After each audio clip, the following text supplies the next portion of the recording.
All right, everyone. Good afternoon. Thank you for your patience and welcome to this, excuse me, welcome to this meeting of the Senate Committee on Education. Madam Secretary, will you please call the roll? Senator Buck. Senator Cruz Crawford. Senator Donate. Senator Darrell Loop. Senator Rogish.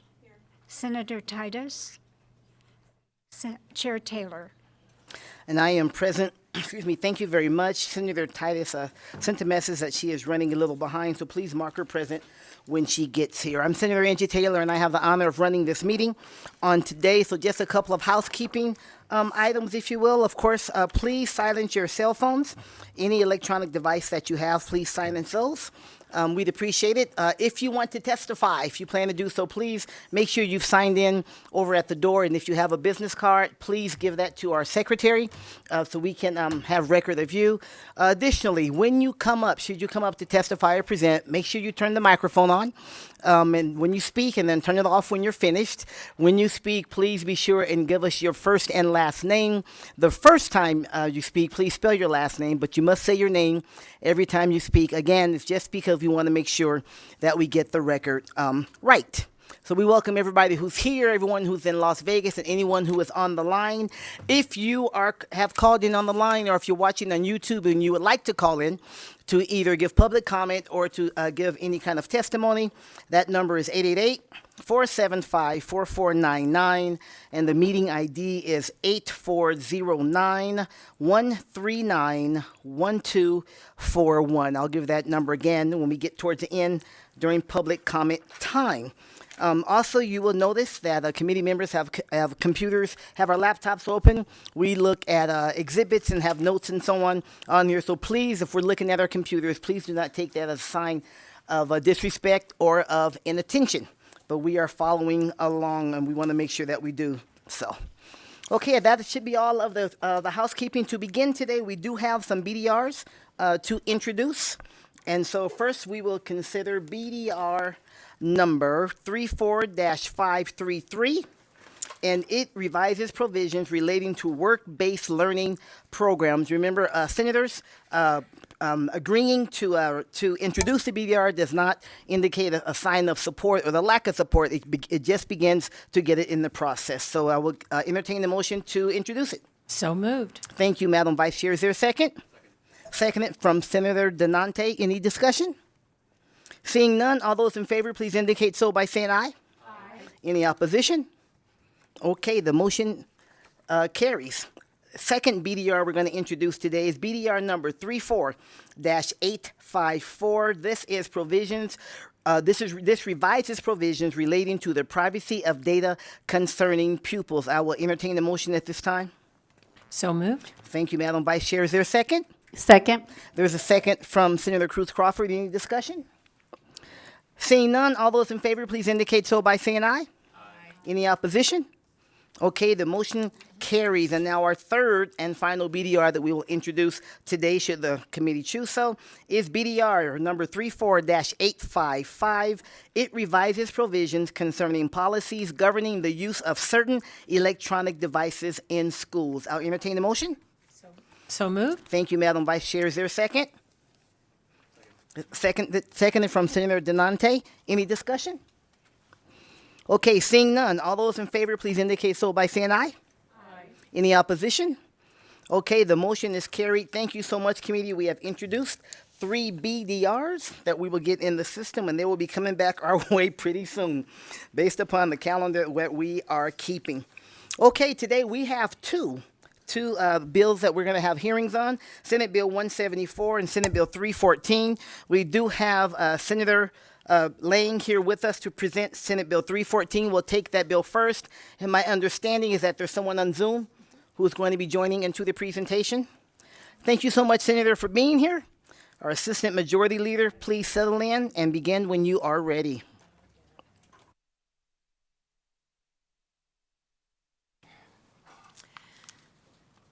Good afternoon, Chair Taylor, members of the Senate Committee on Education. It is so great to be back here My name is Roberta Lang. I represent Senate District 7 in Clark County.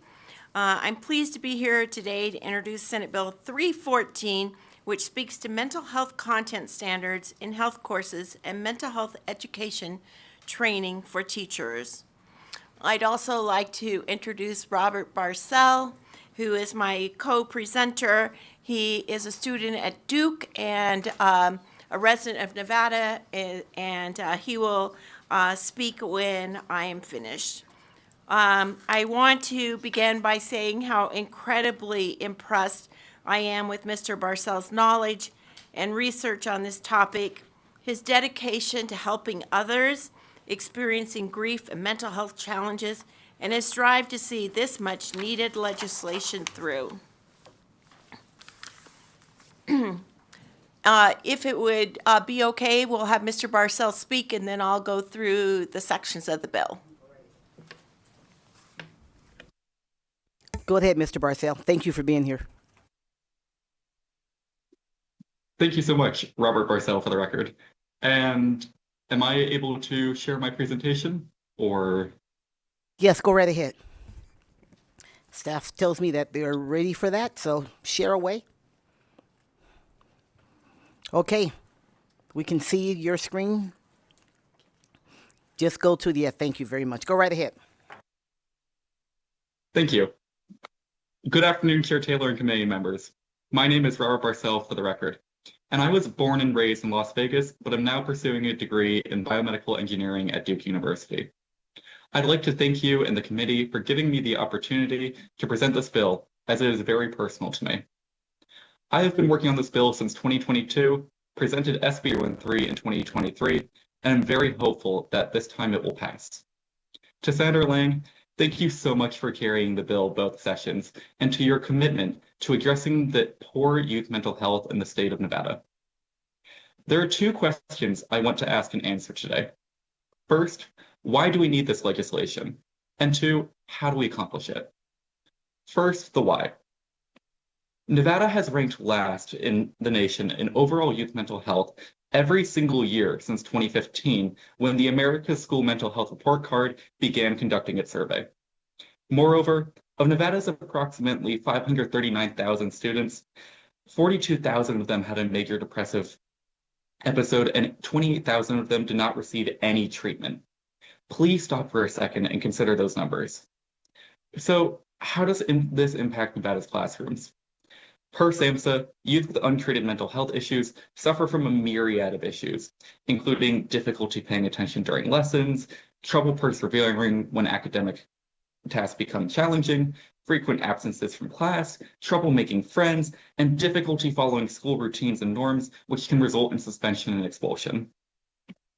In a 2011 study, children with mental health issues showed more than double the rate of problematic and dangerous behavior. For example, 20% had been suspended compared to 9% of all children. 11% had engaged in drug use compared to 3%, and 6% had attempted suicide compared to 1% of all children. So, how do we help our students on this front? We need to start in the classroom, from kindergarten all the way through 12th grade. Studies have shown that addressing youth mental health earlier can prevent them from worsening and becoming mental illnesses. Additionally, fostering positive mental health in students enhances academic growth. One study looked at school-based social and emotional learning programs involving more than 270,000 students in grades K through 12 and revealed that students who participated in these programs improved their grades and standardized test scores by 11 percentile points compared to control groups. Additionally, disadvantaged kids, especially kids of color, are disproportionately less likely to receive mental health services. Racial, ethnic, gender, and sexual minorities often suffer from poor mental health outcomes due to inaccessibility of high-quality mental health care services, stigma surrounding mental health care, and discrimination. By offering a robust SEL curriculum in schools taught by teachers who are trained in that subject matter, both reduces the stigma surrounding mental health issues and provides community-based resources, which helps to reduce the barrier to care for those underserved communities. With these staggering statistics, finally, people are proposing solutions to address the youth mental health crisis. This bill uniquely offers a proactive approach by providing SEL, or social emotional learning education, throughout K-12, as opposed to the many other expensive reactive approaches currently offered. For example, some have suggested that we hire more social workers and more guidance counselors to meet the federal recommendations for a counselor to pupil ratio, which, though a good idea, has a major issue. Per a Washington Post article, there currently aren't even enough licensed social workers in this country to fill the need, not to mention the millions of dollars it would cost.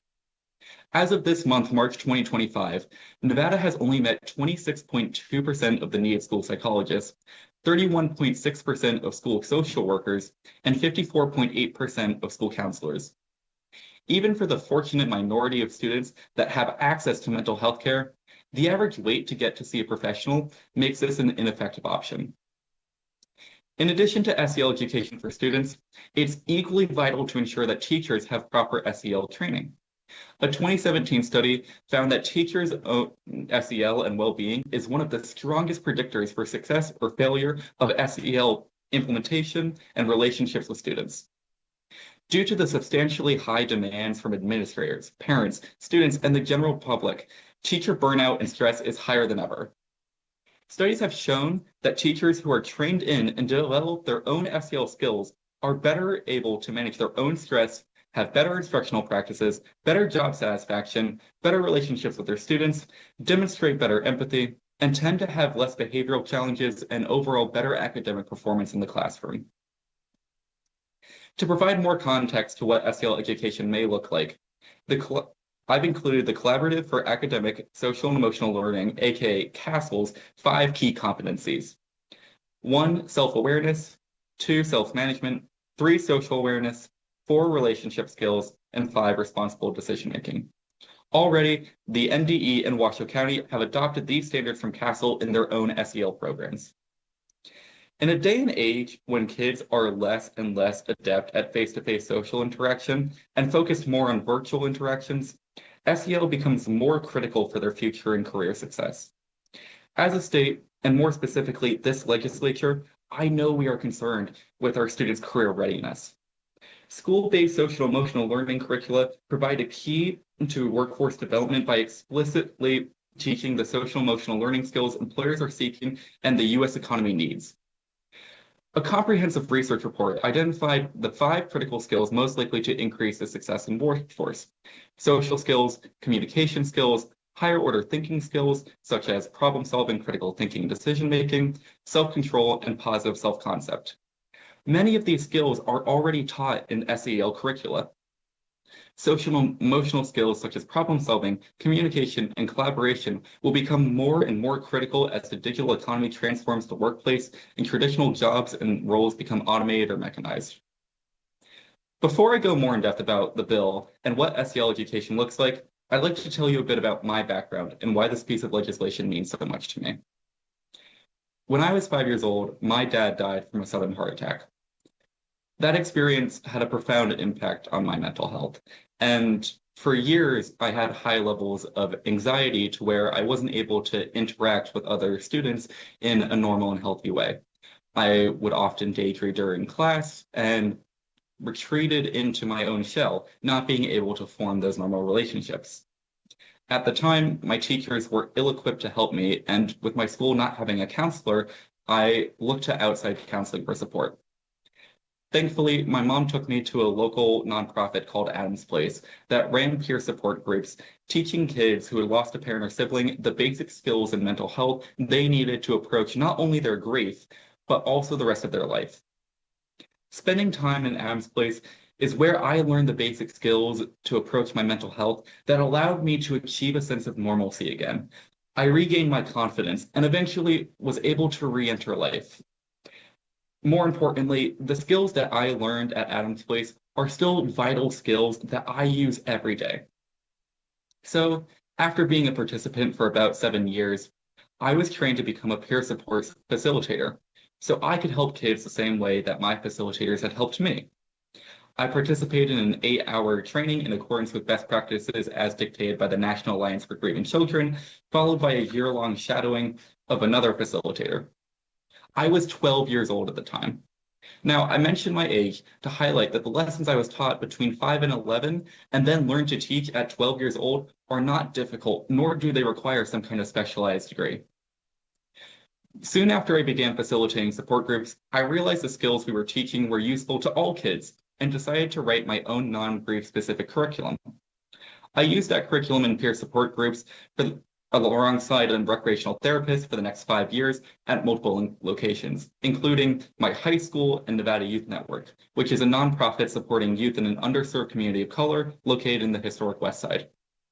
I learned from volunteering at these different places that although people have vastly different backgrounds and life experiences, everyone benefits from learning about their mental health.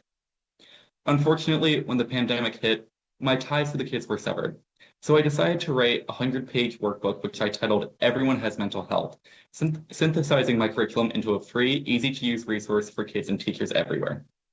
This book is the culmination of everything I have been teaching, and it has since been read and approved by multiple licensed professional counselors and school counselors. During that time, I witnessed how kids were using the lessons I taught to support their mental health, and knew that the lessons like these could be and should be taught in school. So that's when I approached Senator Lang about an idea for a bill in 2022, and together we spoke to the Nevada Department of Education Superintendent Joan Ebert to determine the best approach for implementing these kinds of lessons in Nevada schools. Superintendent Ebert and her staff agreed that the best way would be to employ a scaffolding approach and introduce the lessons from a young age, building on them much like I do in my support groups. This method would ingrain the material early on and ensure that it sticks. For illustrative purposes, I provided each of you with a copy of my workbook to see what my SEL lessons I use when working with the kids as an example of what I mean when referring to this sort of education.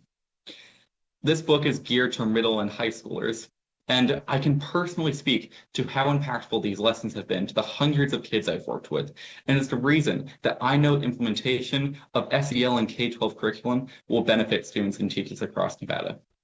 On the slideshow, you can see a couple of select pages I've picked out, giving you a short overview of what a bite-sized SEL lesson can look like, in this case, teaching the idea of empathy and how students can apply it both to a story with an illustration and how they can apply it in their own lives. In line with this, the first part of the bill focuses on including more specific guidelines relating to mental health education throughout K-12 that the NDE will develop via their SEL guidelines. Nevada's current standards for mental health Nevada's current standards for health very limitedly address mental health and must be expanded so schools and districts have a clear directive to develop and incorporate mental health lessons throughout K-12 curriculum.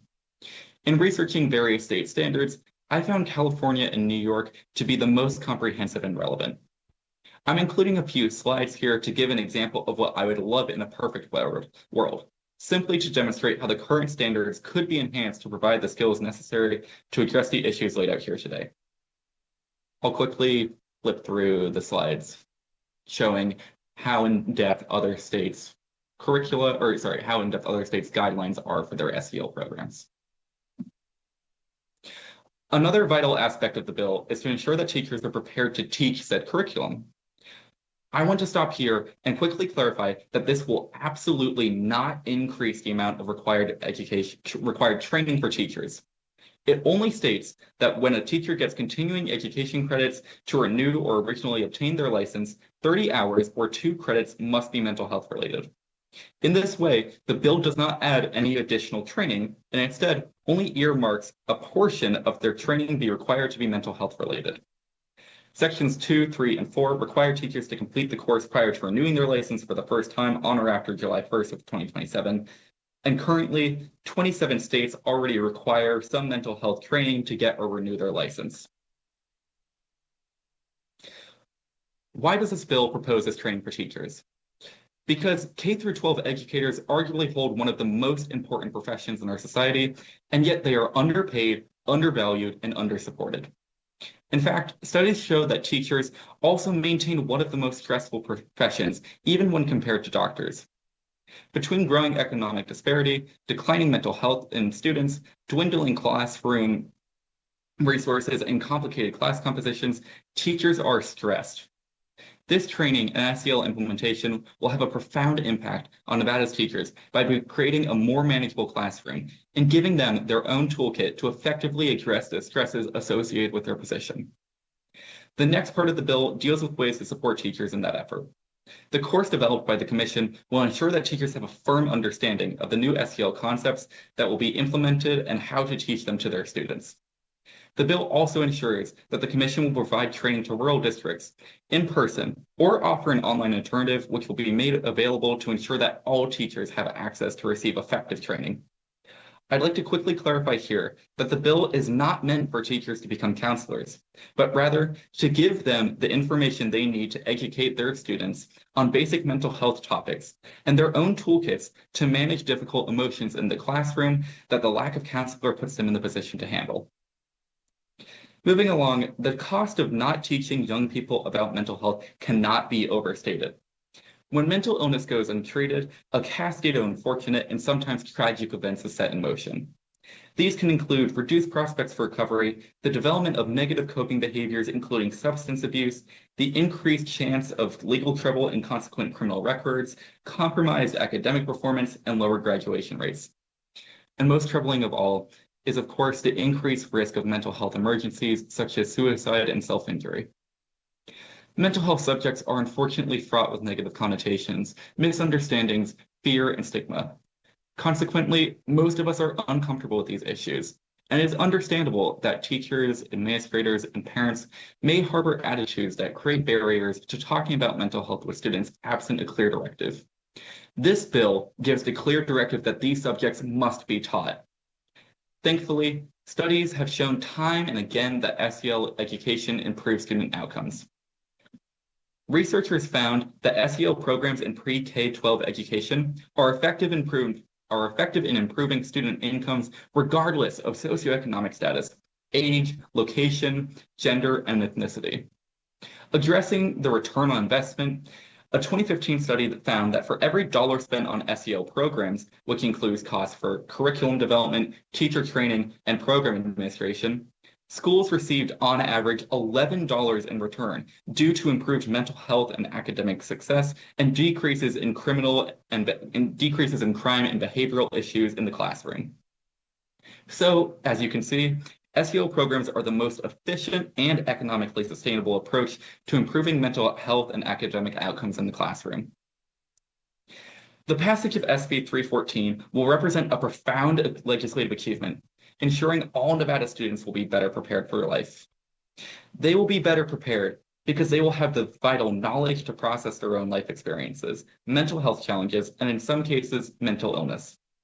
They will be prepared because they will have the tools and resources to recognize when they or others are moving from wellness to illness and how to get help early.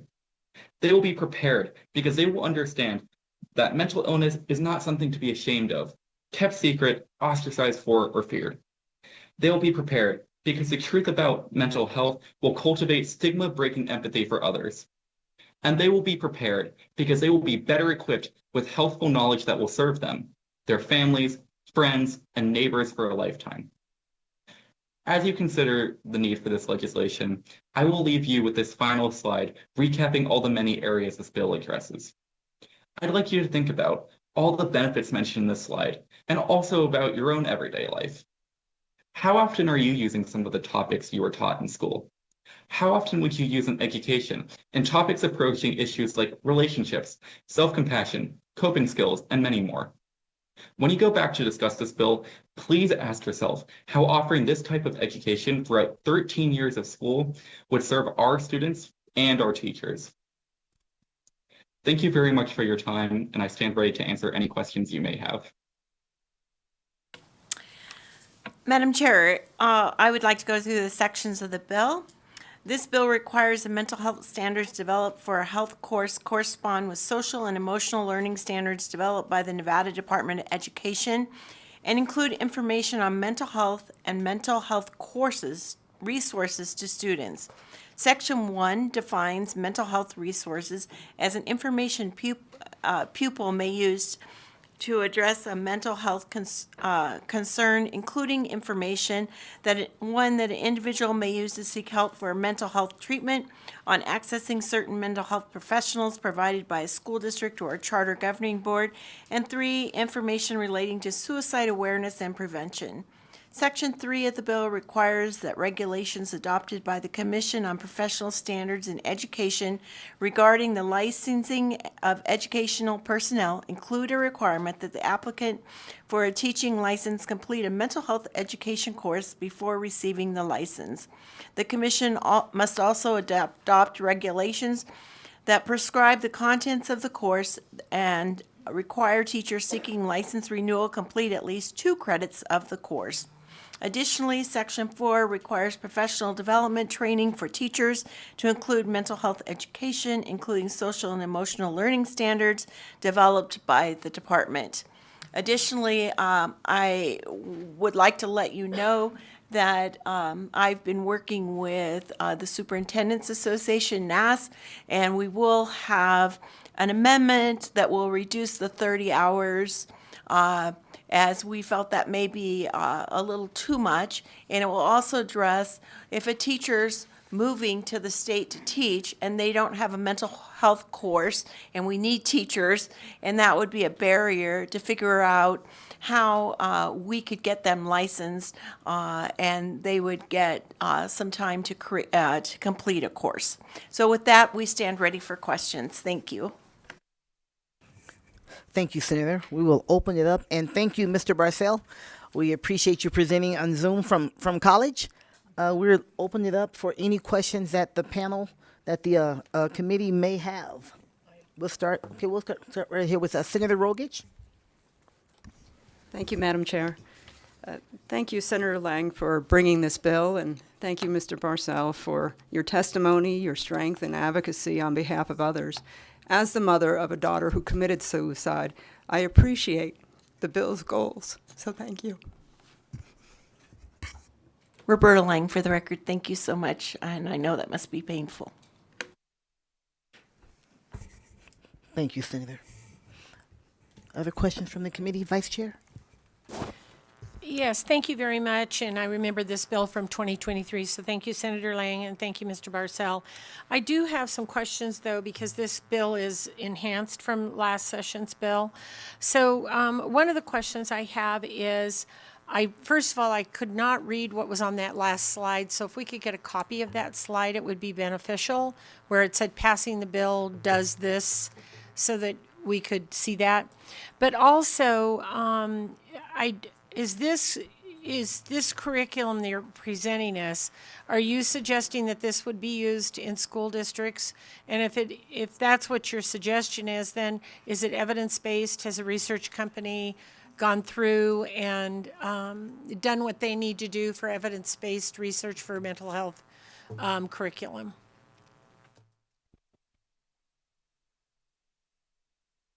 Robert Barcel for the record. The bill would have the Nevada Department of Education put forth SEL standards that the districts would then have to adopt, not necessarily putting in direct curricula. As of right now, the NDE is currently building their SEL curriculum off of the CASEL standards, which those standards are evidence-based and have been widely researched across various schools that have seen the improvements with school outcomes, whether it be the 11 percentile points on academic performance, along with all the other mental health benefits. So we have I'm sorry, Madam Chairman, may I keep going here? So we have health standards that cover mental health. They were revised, I want to say in 2021, if I remember correctly. And we have you've talked about the 30 hours that would need to be a little less, but there is certified youth mental health classes right now. So would this be an enhancement? I'm just trying to figure out exactly, don't get me wrong, I'm not against it. I'm just trying to ferret out some of the things in the bill. And I just was trying to figure out where we were going, because I know that there's some mental health classes now that teachers have, and they're very, very hard to even get teachers to sign up, and not because they don't want to, but because they have obviously so much on their plate.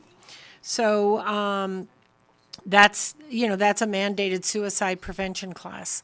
So I've been intimately involved with some of this discussion, so I'd just like to have some more information, please. Senator Lang for the record. So in the process, in the interim on this bill, I've met with UNLV counseling services who said, like, some of the things we're requiring, they do already in their curriculum. So we don't need to replicate that. It's already happening, so we can check that off. I think that I lost my train of thought for a second. But working with the department knows what's happening in the whole state. And so I think looking at our bill, we're trying not to replicate what's already happening, but yet offer alternatives. We're not trying to tell the school district what they have to do as far as the curriculum. We're trying to make it open-ended so that what works for one school district may be different than what works for another school district. Absolutely, and that's why I kind of ask about the curriculum, because I know how much research goes into developing curriculum, and of course, if we supply books or anything for students to use, who will pay for that? How will that come full circle? And you talked a little bit about in the bill, the commission shall adopt regulations that. Could you talk a little bit about that commission?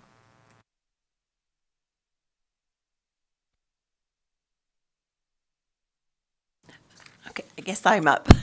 Just wanted to make sure we weren't talking over each other. So, the Commission on Professional Standards for Education, Roberta Lang for the record. I'm sorry, Senator Lang, I guess I should have been more specific. So were you thinking that they would go deeper into this subject? Is that what you were thinking, the Commission on Professional Standards? Well, Roberta Lang for the record. I think what we're looking at is that as we're, one school district may put this in health. I taught health in high school, and that is where it would perfectly fit for me in high school. Others may put it in a different kind of curriculum. I know that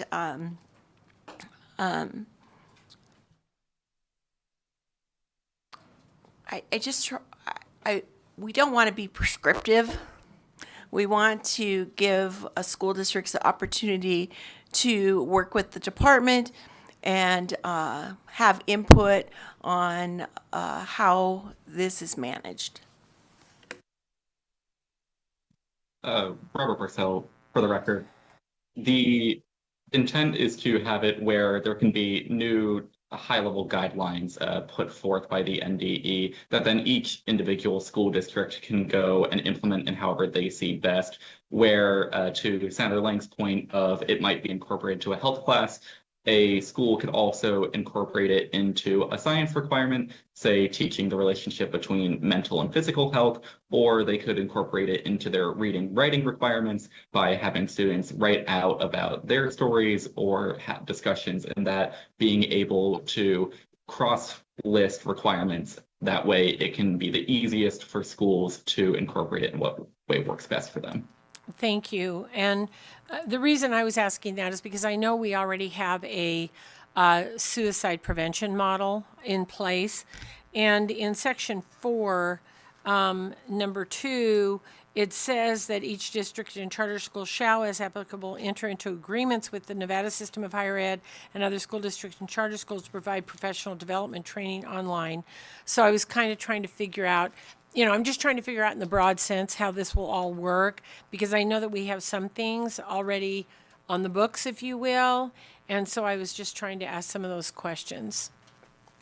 Senator Lang for the record.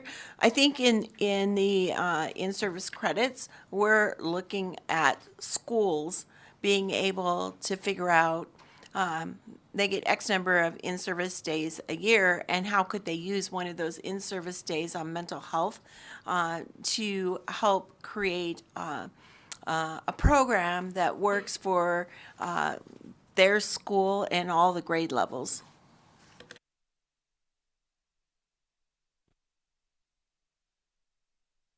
Thank you, Vice Chair. Senator Titus? First, my apologies to the presenter and the chair for being late today. And you may have already addressed this, but I have two questions, if I might, Madam Chair. First, maybe you could answer it, the teachers in the room can answer it. I'm worried in one of the sections, Section 3, and then you go down to number 3, and it says that you require an applicant for a license to teach in the state to complete a course in mental health pursuant to Section 2 before they get a license. So how do folks that are not in the state applying for it? So was that addressed? Is this all online? Roberta Lang for the record. Thank you, Senator Titus. So in that, we're working with the superintendents because we agree that needs to be adjusted. As we are short on teachers in our state, we don't want to create a barrier where people can't come to Nevada, but instead create a situation where they would maybe have a period of time where they could get that class. When I came to Nevada to teach, I came here with a K-12 certificate where I could teach any subject. Even though we had a reciprocal agreement, that wasn't good for our state, and so I in the end could only teach two classes, and then they required me to take some classes in a different area and gave me the year to do that. Good. That's not unusual for different professions to require for licensure or certain training. When I renewed my DEA license this last year, they mandated that I had 8 hours of training in narcotics, just one time, narcotic abuse and overdose, et cetera.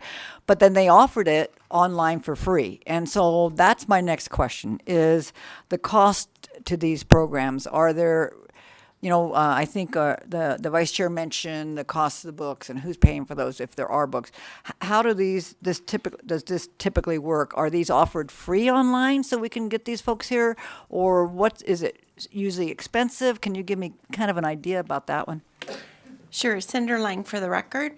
So classes that teachers have to take to maintain their licensure, usually they pay for them. I never have had a time where I could go to a free class. They may be available. I just didn't experience that myself.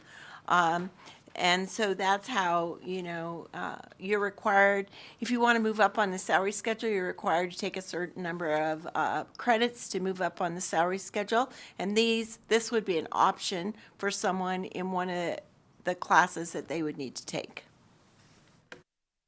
Okay, thank you for that. I just would hope that some of these programs may be offered in our universities and trying to get folks here and not a charge like we looked at the other programs that we've addressed so far in this committee. So thank you. Thank you, Madam Chair. Thank you, Senator Titus. Senator Cruz Crawford? Thank you so much, Chair. First of all, I want to thank Mr. Barcel for bringing this. It's really cool to see young people take sometimes difficult things that happen in their life and do something positive with it. So that's inspiring. Thank you. As a school principal, I deal with a lot of mental health issues. We do suicide protocols at an elementary school more often than I'd like. And so I think it's very important that we do focus on this. And so I want to go through a few things that are some barriers for me as a school principal when we are talking about implementing programs. One of the things that comes to light is the fact that we even have to do SEL really speaks to how we as educators have to problem solve a lot of our societal issues, right? And so just a reminder, when we are blaming our educators for things, that when there is a ask, we're the first people that are asked, and we're constant. So the fact that we have to do this in the first place speaks volumes. One of the items that I most remember of adding was the family engagement course. And so that was very difficult. We added that several years ago, and then our teachers had to get relicensed, and then it became burdensome cost-wise. And so I know this was already addressed, but I would like to explore some ways that we could make it cost-effective, cost-efficient for our teachers that are licensed. I don't know if you remember, but we had to take a family engagement course, and our teachers were spending anywhere from $300 to $600 for that coursework. So I would love to explore different ways for that. I know we got creative by doing some discount classes through District P, NASA, which I'm secretary of, put on some coursework, and that was able to make it cost efficient for our families. This talks about a lot on the planning side, but I'm thinking about the implementation of this curriculum and how do we actually bring it to our students. And I'd love to explore what that looks like in practice on the ground level. I know our counselors do a lot of these lessons. In CCSD, we have what's called Rethink Ed, which is a great SEL curriculum where we collect data for our students, where they do an on questionnaire, and then we're able to focus directly to those students, and so that's great. But my biggest thing with this is, which was already addressed, that reducing that from 30 hours to more cost efficient. And for renewal of licensure, we already have to do things for renewal of licensure. And right now, staff members are able to use already their embedded PD for license renewal. So if we could use some of those PD days during staff development days, that would be beneficial because we wouldn't be adding additional time. So I wanted to share those options as you are planning the implementation of this, so we're not adding more burden to our teachers. Thank you. Thanks, Senator Lang, for the record. So I agree with you. I mean, I like everything you said. And to go back to kind of what I said in the beginning, I'm not through this bill trying to be prescriptive. What works for your school or what works for Clark County School District may not work for Lyon County or may not work for Washoe. I want to create a broader bill which would give the school districts an opportunity to create what is beneficial for them. So I know in some school districts there is mental health stuff going on already, and this isn't to take over that, but to offer another option. Thank you, and I see that, but one of the concerns is sometimes districts, when you are as put in parameters, they go a lot further, right? So like we have read by 3 reporting right now. In CCSD, we have an exorbitant amount of read by 3 reporting compared to other districts. And so I appreciate the flexibility, but we also need to put on some safeguards so that we're not burning out our teachers. And I'd love to brainstorm, talk offline with you, Barcel, and Senator Lang of some ideas for that. Thank you. Thank you, Senator. I do have a couple of questions myself, and Senator, thank you for bringing the bill, and Mr. Barcel, certainly, thank you for, as my colleague said, using a personal experience of yours, wanting to help other students.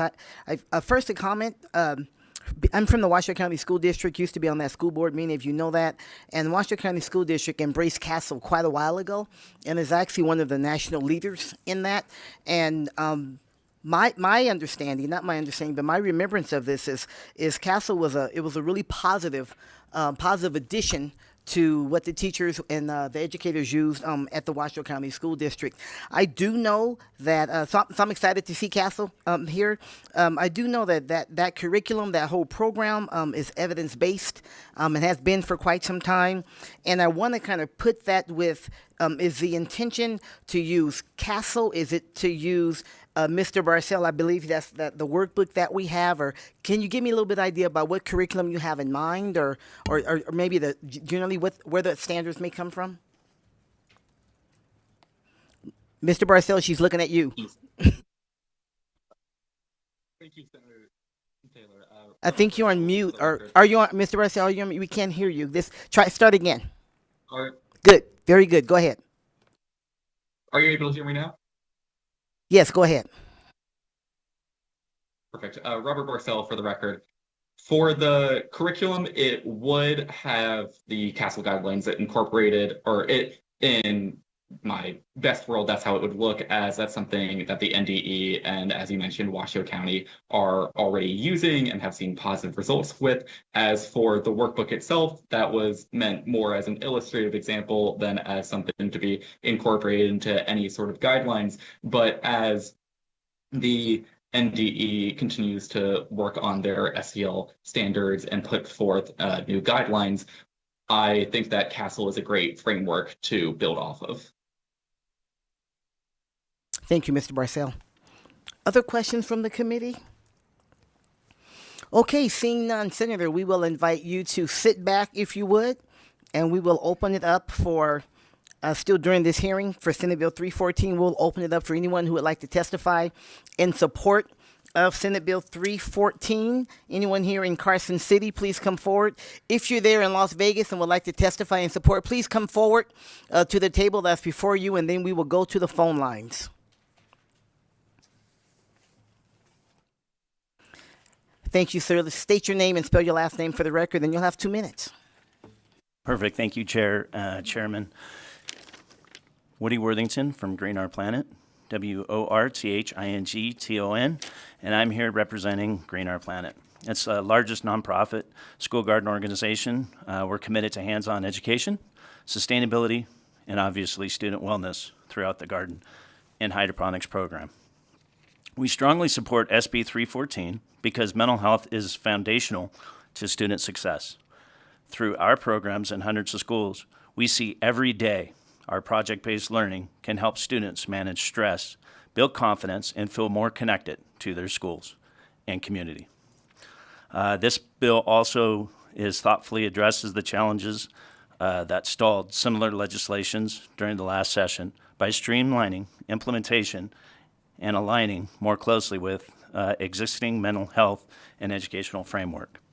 I also want to sincerely thank Robert for the commitment and perseverance in championing this critical issue. His dedication has helped move the conversation forward for the benefit of students across our state, as well, hopefully one day, the entire nation. It is an investment in the whole child and future of our communities. I urge you to support SB 314, and thank you for your time and leadership. Thank you, Mr. Worthington. Is there anyone else here in Carson City who would like to testify in support or in Las Vegas? Okay, seeing none, we will go to the phone lines. AVH, is there anyone to testify in support of Senate Bill 314? Oh, wait, here's someone hang on.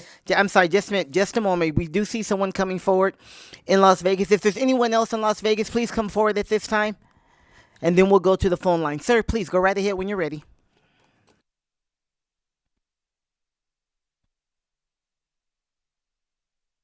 Turn on. Is it on now? Yes, go ahead. My name is Tyler Perkins. I'm here in support of this bill, SB 314. I'm a motion and communication coach here in Las Vegas, and to witness what I have in other schools, other states here in this nation, and to be in touch with this emotion of being nervous right now is what I think this bill is all about. It's seeing the kids become the best version of themselves, but even better, the teachers themselves to be able to experience SEL education so that they can recognize when the children need help beyond just focusing time in the classroom, but just seeing them walk in and walk out. So I'm excited that Nevada is going to step forward and give those teachers that education so that they can come in that recognition. And to hear someone like Senator Rogich, Senator Cruz, and of course the support Senator Lang, be behind that, and to know that just one little extra hello or how are you today beyond curriculum, that teacher is going to receive, that education, and they'll be able to just recognize that and be able to say those extra words to a student who might be a little bit more quiet, a little bit more down, someone who just needs a little bit of support to help them through their day. So I appreciate everyone's time on this, and definitely Mr. Barcel, so proud of you for everything that you've done to bring this in front of the state of Nevada. Thank you. Thank you, Mr. Perkins. I don't see anyone else there in Las Vegas, so now we'll go to the phone lines, please, AVH.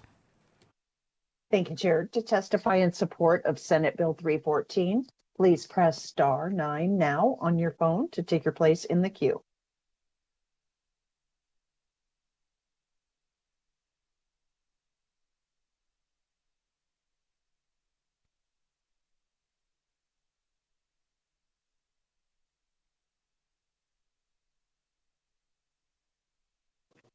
Good afternoon, Chair Taylor and committee members.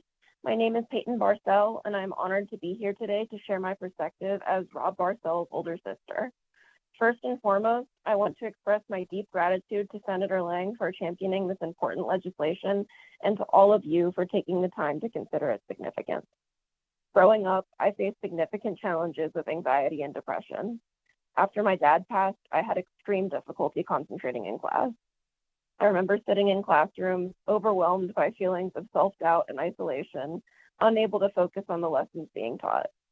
When I did try to seek help, I was met with confusion or indifference, not because my teachers didn't care, but because they simply weren't equipped with the knowledge or training to recognize the signs of a struggling student. Had my teachers been trained in social and emotional learning, or had I been given tools in my school to manage my mental health, my experience could have been vastly different. I was lucky enough to have received support outside of school, but with SEL implementation, I could have learned how to navigate my emotions earlier rather than feeling like I was constantly drowning in them. My teachers could have responded with understanding rather than frustration, creating an environment where I felt safe to ask for help instead of ashamed. I may have been able to focus better and develop healthier coping skills much earlier in life. This is why SB 314 is so crucial. Mental health education is just simply not a luxury, it's a necessity. It equips students with the skills to understand themselves and others, to ask for help when they need it, and to feel seen rather than dismissed. It also ensures that teachers, the people who spend hours with students every single day, have the tools to recognize and support those who are struggling. I stand here today not just as Rob's sister, but as somebody who knows firsthand what it's like to suffer in silence. We cannot afford to let another generation of students feel lost and unsupported.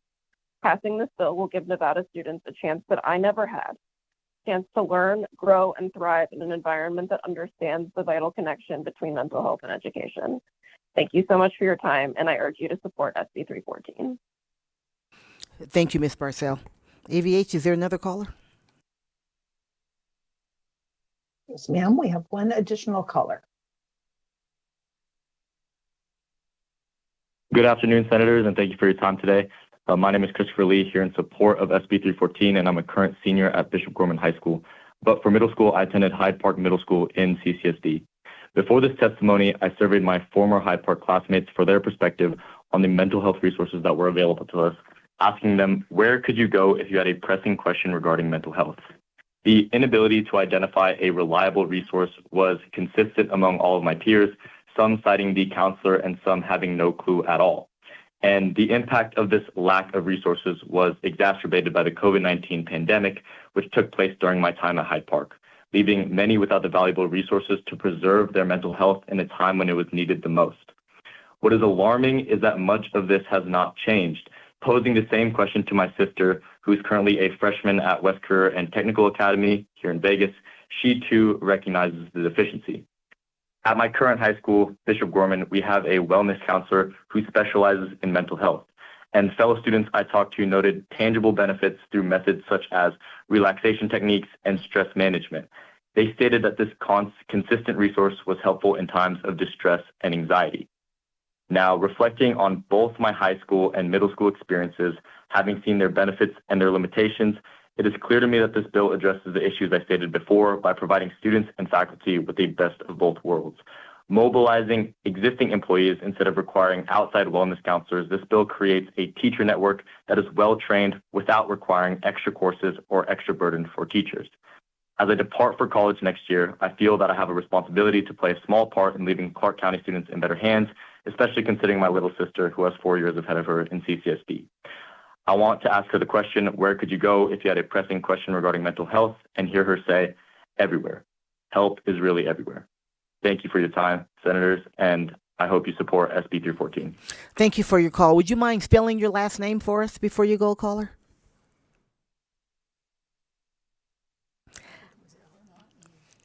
Okay, I guess we'll go back and figure it out.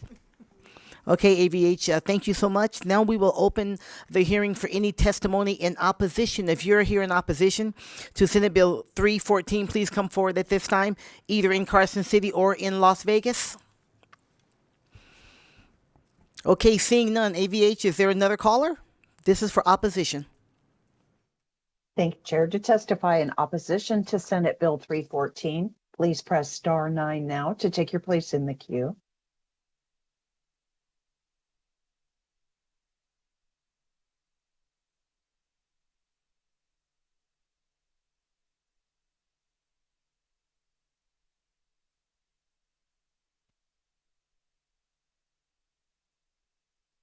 Caller, you're unmuted. Please proceed.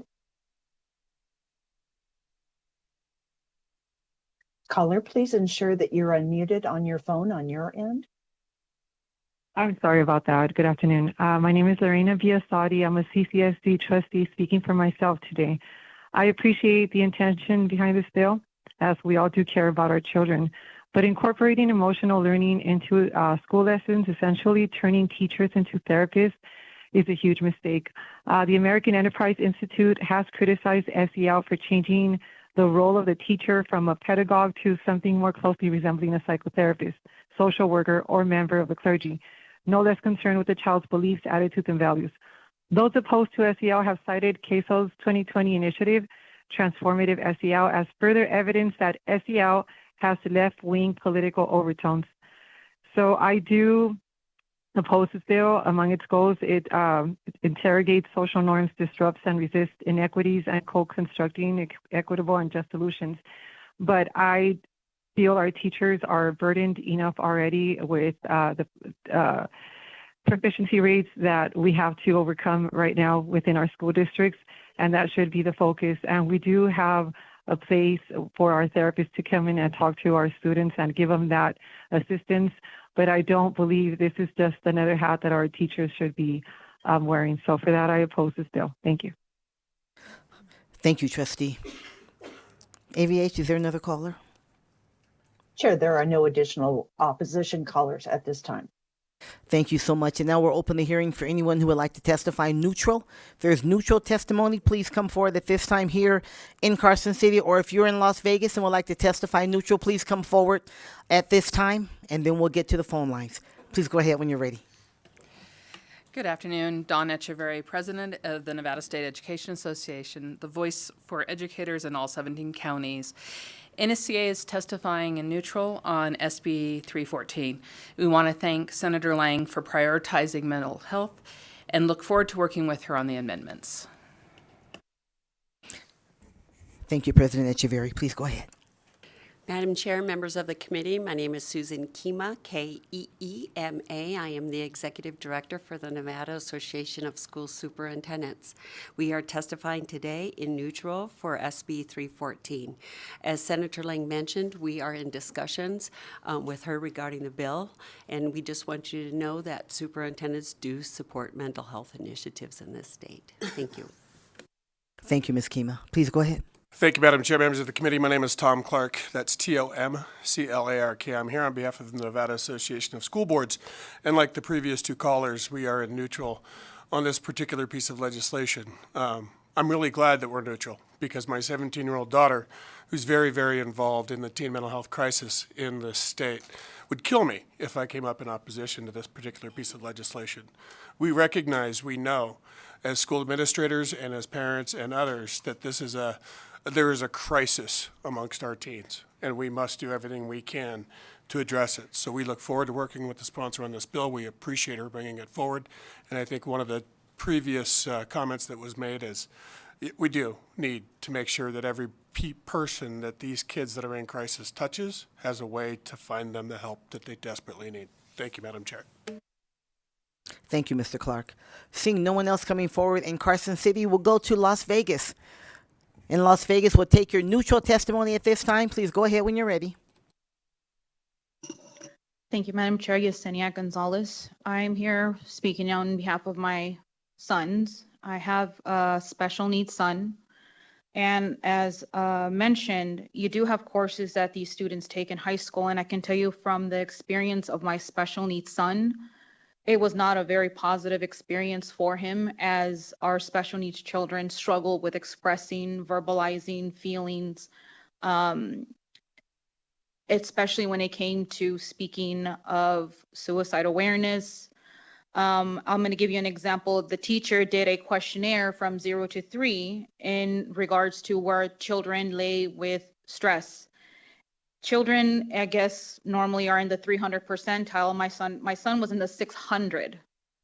The reason why, as I mentioned, is he's a child that has autism. He already has his own issues he's already trying to deal with. So teachers already trying to figure out how to provide him his services, and now you have teachers trying to learn a new training, help them.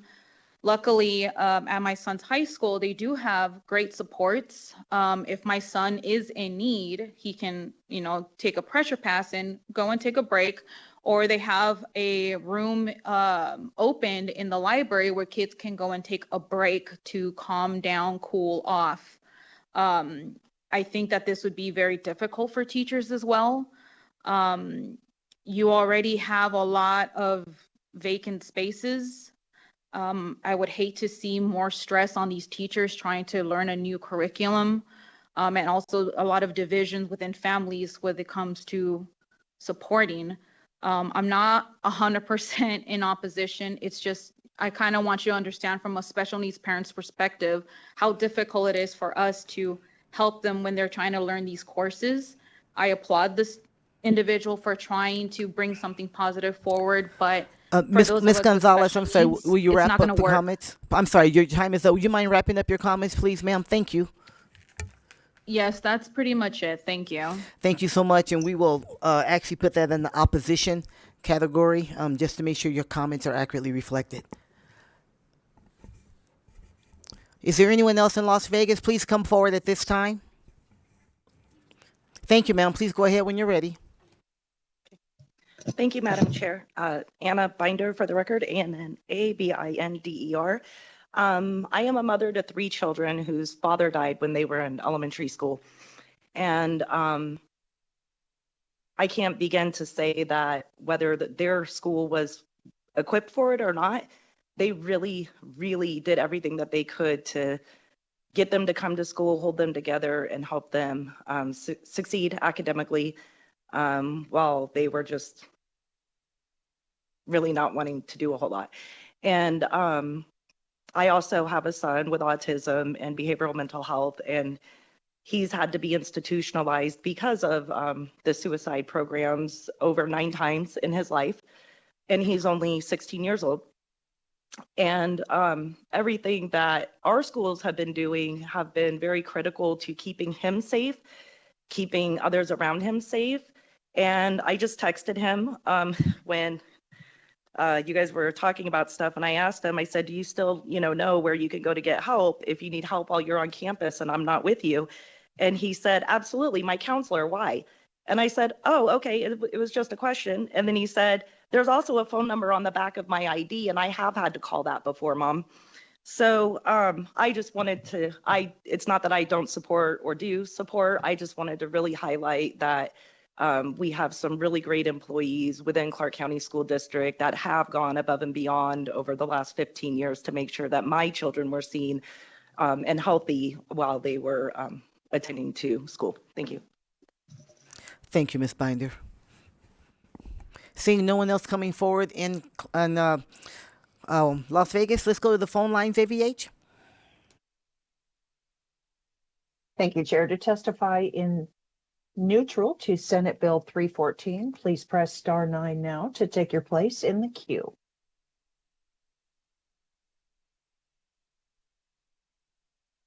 Chair, there are no callers in neutral at this time.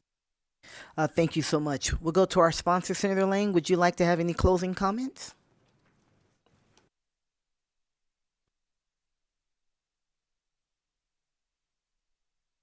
Thank you, Senator Lang, for the record. I've thought about what I wanted to say, and when I was teaching, and I taught phys ed, so as you know, you have a lot of time because kids are changing into their PE uniforms and stuff. And someone asked me once, how much time do you get to teach as opposed to counseling your students? And I said, when I first started teaching, I would tell you I spent 100% of the time teaching. When I retired, I probably spent 50% of the time teaching, because the other 50% I spent with the students that were going through tragic events in their life. Our grandson is a freshman at Bishop Gorman. His father tragically died in a motorcycle accident when he was in elementary school. And had it not be, excuse me, had it not been for the counselor in his school that spent an enormous amount of time with him, he wouldn't be where he is today.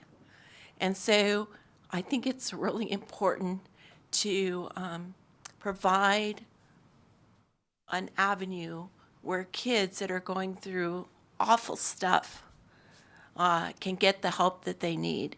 So when we ran this bill last session, I was proud that the Senate passed it out of committee. I wish we could have gotten it further. I hope we can do that with some amendments this time, and I really appreciate all your support, and I look forward to working with you on bringing this bill to passage so that we can help kids. Thank you, Senator, and thanks to all who shared their personal stories. We really appreciate that. We will close the hearing now on Senate Bill 314, and now open the hearing for Senate Bill 174. I see Senator Orenshaw is here. This bill revises provisions relating to pupils with autism spectrum disorder. Senator, please go ahead when you are ready, and thank you so much for being here.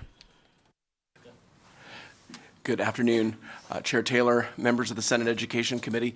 For the record, my name is James Orenshaw. I represent State Senate District 21 down in Southern Nevada. I want to thank you for hearing Senate Bill 174 today. Senate Bill 174 will ensure access to medically necessary services provided to children on the autism spectrum who have an individualized education program, an IEP. With me here in Carson City, I have Mike Lee, who traveled up from Las Vegas, and I have Corey Ward, who traveled from Elko, who are going to help me co-present.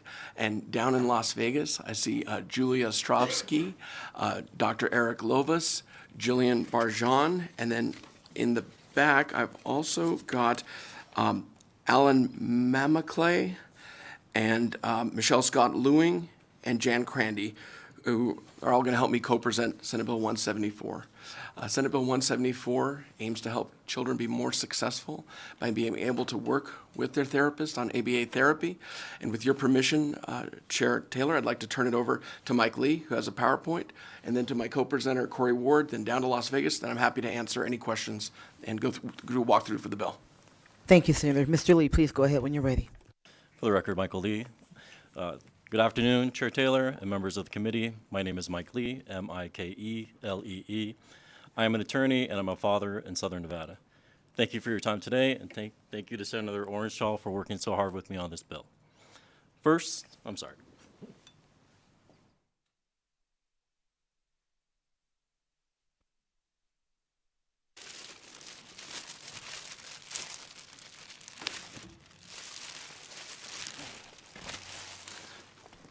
I want to introduce you to my son, Cato. He's 6 years old, he has autism, he loves to read, he loves to spell, but he can't talk. And he needs help trying to stay on task, to follow directions, regulate his emotions when he gets frustrated, putting on his clothes, going to the bathroom, and doing everyday tasks that other 6-year-olds take for granted. He loves to learn, he loves his teachers, he loves his classmates, and I just want a safe environment for him to learn, thrive, and receive the medically necessary therapies to help him succeed in school. I know I'm not alone in this fight, and I'm here today for Cato and other Nevada families in the autism community who have struggled for help. This bill is more than just good policy. It's personal. I love my son very much, as I'm sure every parent here loves theirs. I am and I will always be his #1 advocate. I know firsthand the challenges that parents of children with autism face, the sleepless nights, the difficult decisions, the relentless fight to ensure that our children receive the children receive the support they need to thrive. This process has always been about parents leading the way. Parents who understand the urgency, the stakes, and the profound impact that access to medically necessary services can have on a child's life. In this journey, I have been joined by parents of children with autism, parents who love their children fiercely and advocate for them tirelessly. Together, we are standing up to make sure our voices are heard, that our children's needs are recognized, and that they receive the support they are entitled to. This is not just legislation. It's a movement powered by love, driven by advocacy, and inspired by the hope that our children will have the futures they deserve. We began this journey because we believe that every child deserves the opportunity to succeed, regardless of the challenges they face. No parent should have to choose between their child's education and critical therapies that enable them to communicate, learn, and thrive. For us, our journey started at Cato's IEP meeting. At that meeting, I talked to the dedicated team and I asked them, 1, is there a chance that Cato could be left in the corner unattended? The teacher told me absolutely 100%. Is there a chance that my son could be injured by another student? Absolutely 100%. Do you wish you had more support in the classroom? Absolutely 100%. Throughout this process, I have been inspired by the dedication and passion of teachers, and we want to express our deepest appreciation to educators who dedicate their lives to teaching. It takes a special kind of person to step into a classroom every day, driven by passion, dedication, and love for children. We recognize the selflessness and sacrifices that special education teachers make to support students with diverse needs. We know that they face challenges that require patience, creativity, and resilience, and we are endlessly grateful for their commitment. This bill is not about replacing educators or undermining their hard work. It's about providing additional support to help teachers do what teachers do best, teach and inspire. It's about ensuring that students with autism get the behavioral and medical support they need, so teachers can focus on teaching in an inclusive and harmonious classroom. SB 174 enables school districts the flexibility to implement ABA services as it best works for each school district. In most parts of Nevada, these services are already permitted in some way. This is great news because it means we can give each of the individual 17 school districts flexibility to create policies that work for them with the ultimate goal in mind of making sure that medically necessary services are afforded to students who need it. From the very beginning, we knew that if we were going to make a difference for students with autism, it was essential to work hand in hand with educators. It started with a conversation. I talked to Denise Valencia. She's a teacher and a parent of a child with autism. She shared her experiences, her challenges, and her hopes, not just for her own child, but for all students who need additional support to succeed. Her perspective was powerful, and her passion was contagious. Unfortunately, she can't testify today, but she submitted a letter of support, which we submitted to the committee, and I hope you guys can review it. Denise connected me with the CCEA, and I made it a priority to stay in touch with them throughout the entire process. I've shared every draft of the bill, asked for feedback, and listened carefully to their insights. Their input has been invaluable in shaping a bill that not only supports students, but also respects and uplifts educators. I also reached out to a highly respected special education teacher, someone who was admired by her peers and students alike. We talked about the bill, what it aimed to achieve, how it could impact classrooms, and most importantly, how it could provide teachers with the support they desperately need. Her perspective helped us to ensure that this bill was about collaboration, not replacement, working alongside teachers, not against them. After we met, she wrote to me that she looked at how Washoe County provides these services and how she felt there were leaps and bounds ahead of providing behavioral support, and that she wanted to be part of the process. When concerns were raised, we listened. We have sat down with stakeholders, including CCSD's executive team, Washoe County's leadership, representatives from NDE, and the Association of School Superintendents. These discussions reaffirm that we all share the same goal, to help students thrive and to provide teachers with the resources they need to succeed. While we have not yet come to a full consensus on a conceptual amendment, we believe there is a path. At the very least, by removing the reporting requirement under Section 6, we believe the fiscal note goes away and the school district's concerns about administrative burden are significantly reduced. We understand that teachers are already stretched thin, balancing the needs of students with increasing demands of the classroom. This bill is not about asking teachers to do more. It is about bringing in additional support to help manage behavioral challenges, reduce disruptions, and create a more positive learning environment for all students. We believe that by working together, parents, educators, administrators, healthcare providers, and policymakers, we can create a system that truly supports students. As we move forward, it is important to understand how each piece of this legislation is designed to work together to provide support, protect students, and empower teachers. In doing so, I will be covering these 9 points.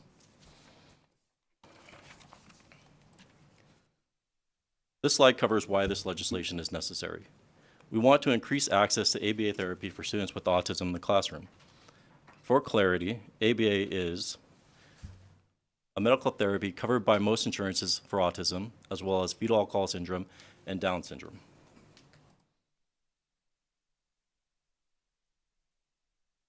ABA is not a replacement for education or school. We want to use existing services provided by the parents' insurance to supplement education, not replace it, at no cost to the schools, without any interference to teachers, and likely improve the overall classroom experience for all students. We started this process by first doing a meeting with NDE, trying to clarify if it simply could do a mandate, but we learned it cannot. This leaves students having to choose between school or ABA therapy. Notably, Churchill, Elko, Lander, Lyon, Pershing, Story, and Washoe County permit outside ABA into the classroom. Clark County prohibits it. As to the remaining counties, we were unable to get a response as to their policies. The goal is to ensure equal access to therapies and support better educational and societal outcomes. Schools are responsible for providing academic education, which includes teaching curriculum standards, academic subjects, and supporting students in meeting their IEP goals. The outside providers will focus on behavioral challenges, communications or social skill developments, emotional regulation, reducing self-injurious behavior, or disruptive behavior that may prevent meaningful participation in school. We're focused on collaboration, not replacement. This partnership ensures that students receive both the educational instruction they need and the behavioral interventions they require. The presence of ABA providers in the classroom frees teachers from the burden of behavior management, enabling them to focus on teaching and inspiring their students.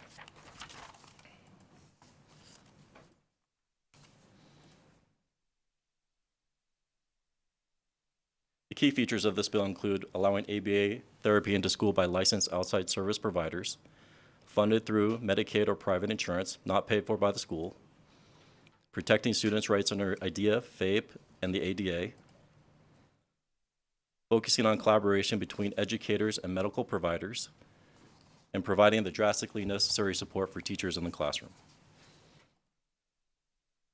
This is an example of the potential way to implement ABA into the classroom through a Memorandum of Understanding, or an MOU.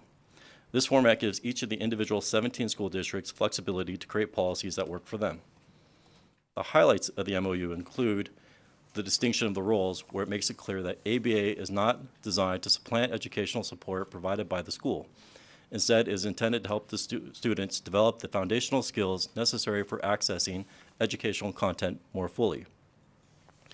It makes it clear that the school district has no financial responsibility for the ABA services, that the provider is solely responsible for billing, documentation, and reporting to the student's healthcare provider, trying to protect the school district from any potential financial liabilities, and also requires that the provider has their own insurance. It's also focused on protecting the confidentiality of all the students, compliance with FERPA, HIPAA, and also making sure that the providers undergo criminal background checks. These slides show the increased use of restraints and adverse interventions used on students with disabilities. Here are the statutory definitions for restraints: physical restraints, mechanical restraints, and adverse interventions. A physical restraint is the use of physical contact to limit a person's movement or hold a person immobile. A mechanical restraint is the use of a device such as mittens, straps, restraint chairs to limit a person's movement or hold them immobile. An adverse intervention is an action to punish or eliminate maladaptive behaviors in students with disabilities, including noxious stimulants, corporal punishment, verbal and mental abuse, electric shock or chemical restraint, seclusion, all of which are strictly prohibited as they are considered inhumane and harmful. This slide is a summary of that data.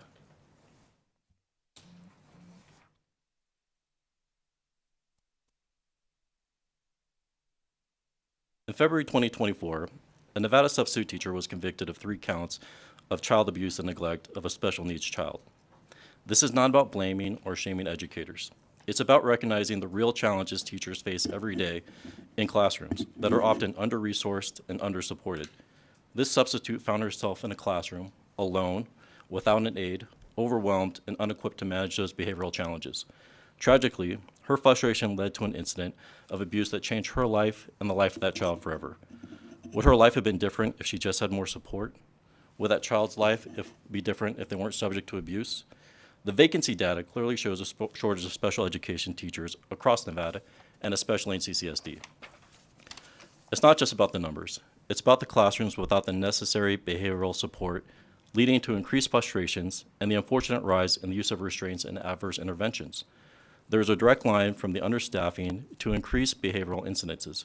When teachers don't have the support they need, they are more likely to feel overwhelmed, leading to an increased reliance on restraints as a last resort. This bill is about providing that missing support, about giving teachers the help they need to create a positive and safe learning environment for all students. By allowing outside ABA providers into the classroom, we can reduce behavioral incidences by addressing challenges with trained professionals, decrease the use of restraints by giving students the behavioral and emotional support they need, protect students and teachers from the emotional and legal consequences of abuse. As Jahon Ebert, Nevada Superintendent of Public Instruction and now CCSD Superintendent, said, there are people that want to see CCSD be successful. They want to be in the classroom. They want to support. They have not been given the opportunity or the guardrails on how to participate. This is exactly what this bill aims to do. Provide those opportunities and guardrails to allow trained ABA professionals to be part of the solution. By creating clear policies, we help build a stronger, safer learning environment for all students and ensure that teachers have the backup they need to focus on teaching and inspiring. SB 174 aims to give teachers another tool in their toolbox to do the hard work they do every day. In conclusion, SB 174 aims at providing equitable access, support for educators without financial burden on Nevada, with community impact to improve educational outcomes, social integration, with long-term cost savings, and improve the classroom experience for all students. Thank you, Senator Ornschall. Thank you, Chair.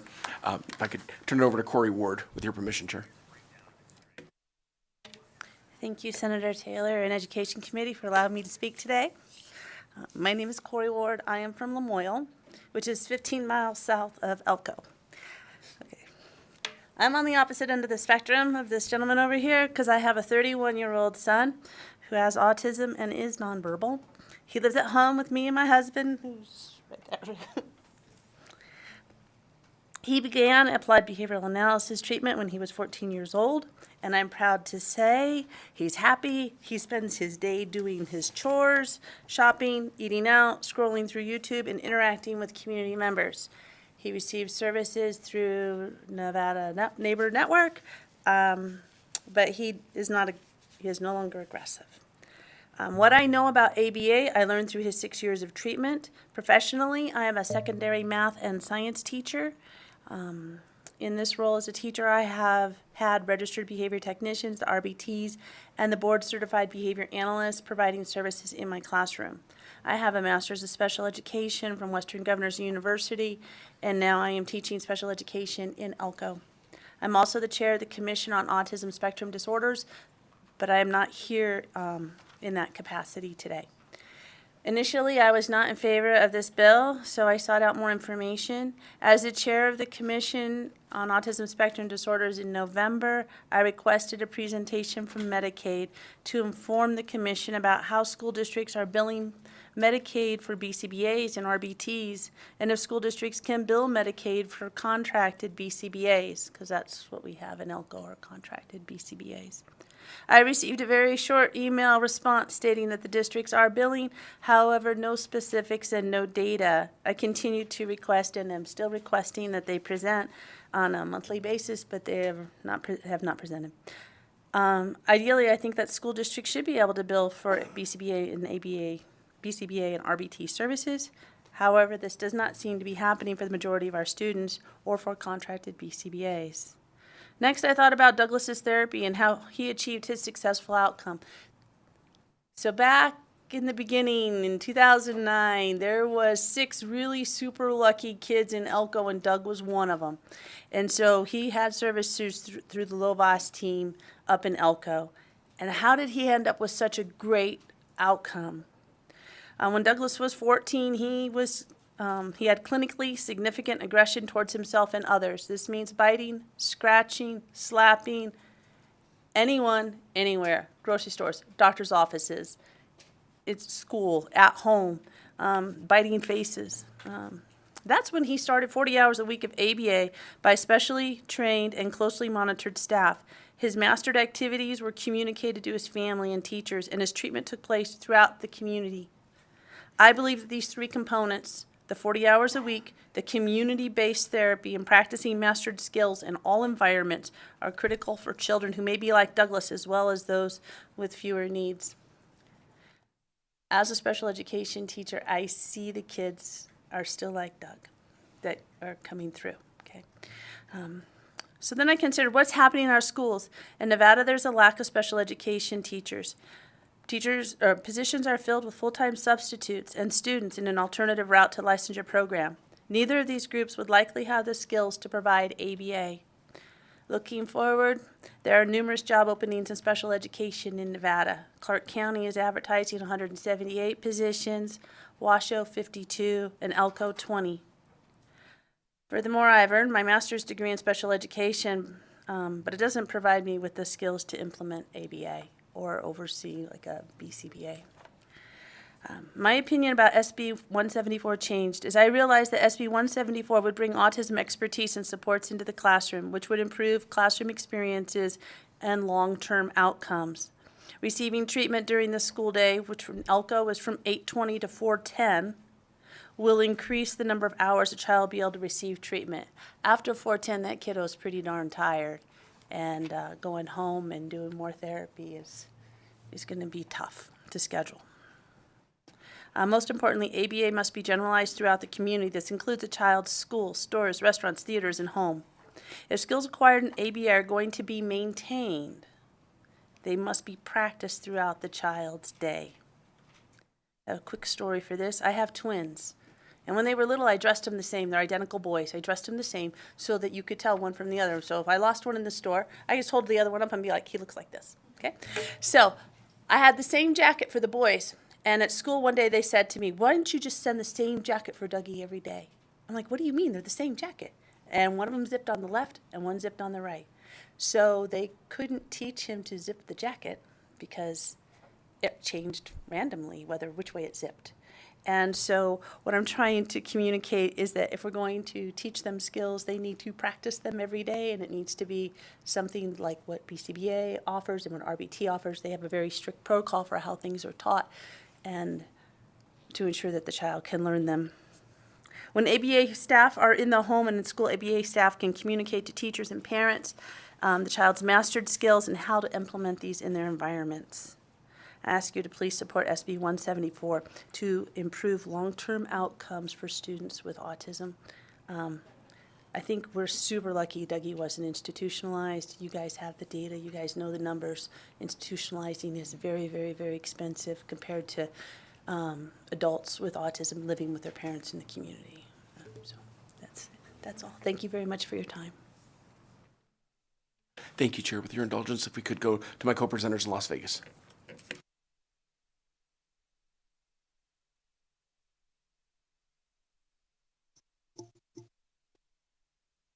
Madam Chair, members of the committee, Senator Orangel, my name is Julie Ostrovsky, O-S-T-R-O-V-S-K-Y. ROVSKY. I'm the proud parent of a 27-year-old man with autism. Why do I care about a bill that's never going to impact my child? Because my son Mitch got the benefit of working with interventionists, now known as RBTs and BCBAs, when he went to school in Clark County School District. His teachers, principals, speech therapists, OT, and RBTs, we were all a team. When the team worked together, it allowed Mitch to be the best Mitch he could be.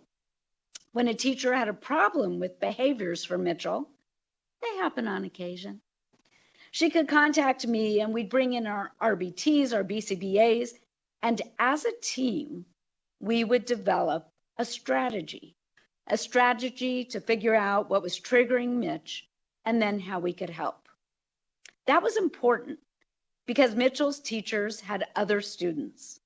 It was my job not only to make sure Mitchell was successful, but to ensure that his teacher could be successful. It was a real partnership. Our teachers in Nevada are overworked, and that's why this collaboration, this bill, is so important. Giving teachers and parents additional tools to ensure a child with autism and their classmates receive a great education is important. That's what we're trying to accomplish here today with SB 174. We want to ensure that each child with autism going to school in Nevada, receiving autism services covered by Medicaid or their insurance, can be successful, and that success happens as early as possible in their educational journey. It would be a part of an IEP discussed with the team, approved by the parents, a true collaboration. Mitch got it, and I want to make sure future generations have that same opportunity. I hope you will support SB 174, and we can move forward in partnership with all of the affected parties to ensure that future generations of people with autism have the same success as my son.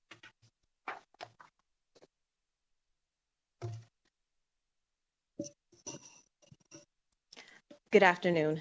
My name is Jillian Barjan, and I am an attorney for children and families here in Clark County. My experience comes, thank you, Madam Chair and the committee for allowing me to testify today. I want to talk to you about my experience and also talk to you a little bit about the law, because I think that's a concern for many parents and educators as well as for the district. First of all, my experience. I've been a representative and an advocate for children and families who have disabilities or impairments, as they're called under the 504 law, and who have sought access to educational services through a 504 plan or through the Individuals with Disabilities Act, IDEA. And my role has been to help those children not only get access to those services, but to help craft their plans, to help them deal with disputes, and to help them ultimately receive a free, appropriate public education. Now, in my time as an advocate and as an attorney for these families and these children, I have seen this subject matter upfront and close and personal. I want to talk to you in particular about a general experience that I've had instead of specific circumstances for clients. My experience has been that when students who are having behavioral issues, maybe they have a diagnosis or a suspicion of ASD or fetal alcohol syndrome, FASD, and we are trying to work around those behavioral concerns, the school team, as you've heard about these school teams, comes together to try and come up with a plan for these students. Sometimes the plan comes after the student has already been excluded or the student has been expelled. And maybe many attempts to put in services or put in a plan with just the teacher through Tier 1 supports or Tier 2 supports have already failed. So we're talking about access to education that goes above what the normal teaching standards are for our general education population. We're talking about students who need access to their education through a supportive plan. And that plan may include related services, which we're talking about today, or a change in their curriculum through an IEP plan, and additionally related services and accommodations. What I've seen is that those teams working together may acknowledge that those behaviors are more than they can accommodate, more than they can deal with. And even trying to figure out a plan to handle those circumstances is met with confusion and often disappointment on the parent side and on the school side, because they feel limited, particularly in Clark County, by policies that don't let in outside providers to provide those supports needed. This bill takes care of that problem. Rather than going through dispute resolution, fighting to try and get someone inside the school, which often does not work, we're here talking about a process that would allow that team to put in place what's already conceptualized in the law. And that is a student, their particular needs, their particular educational supports, considering the use of related services through that outside provider to collaborate with the team if that's necessary, to perform observations on behalf of that student, to help collaborate with that teacher, and then ultimately, if necessary, to also access that student and work with them in the classroom to provide behavioral supports in an evidence-based manner. What a lot of our cohorts have talked about today is the fact that teachers are stressed. Their bandwidth is very minimal. They want to teach the curriculum and they want to make sure that everyone in the classroom gets an access to education.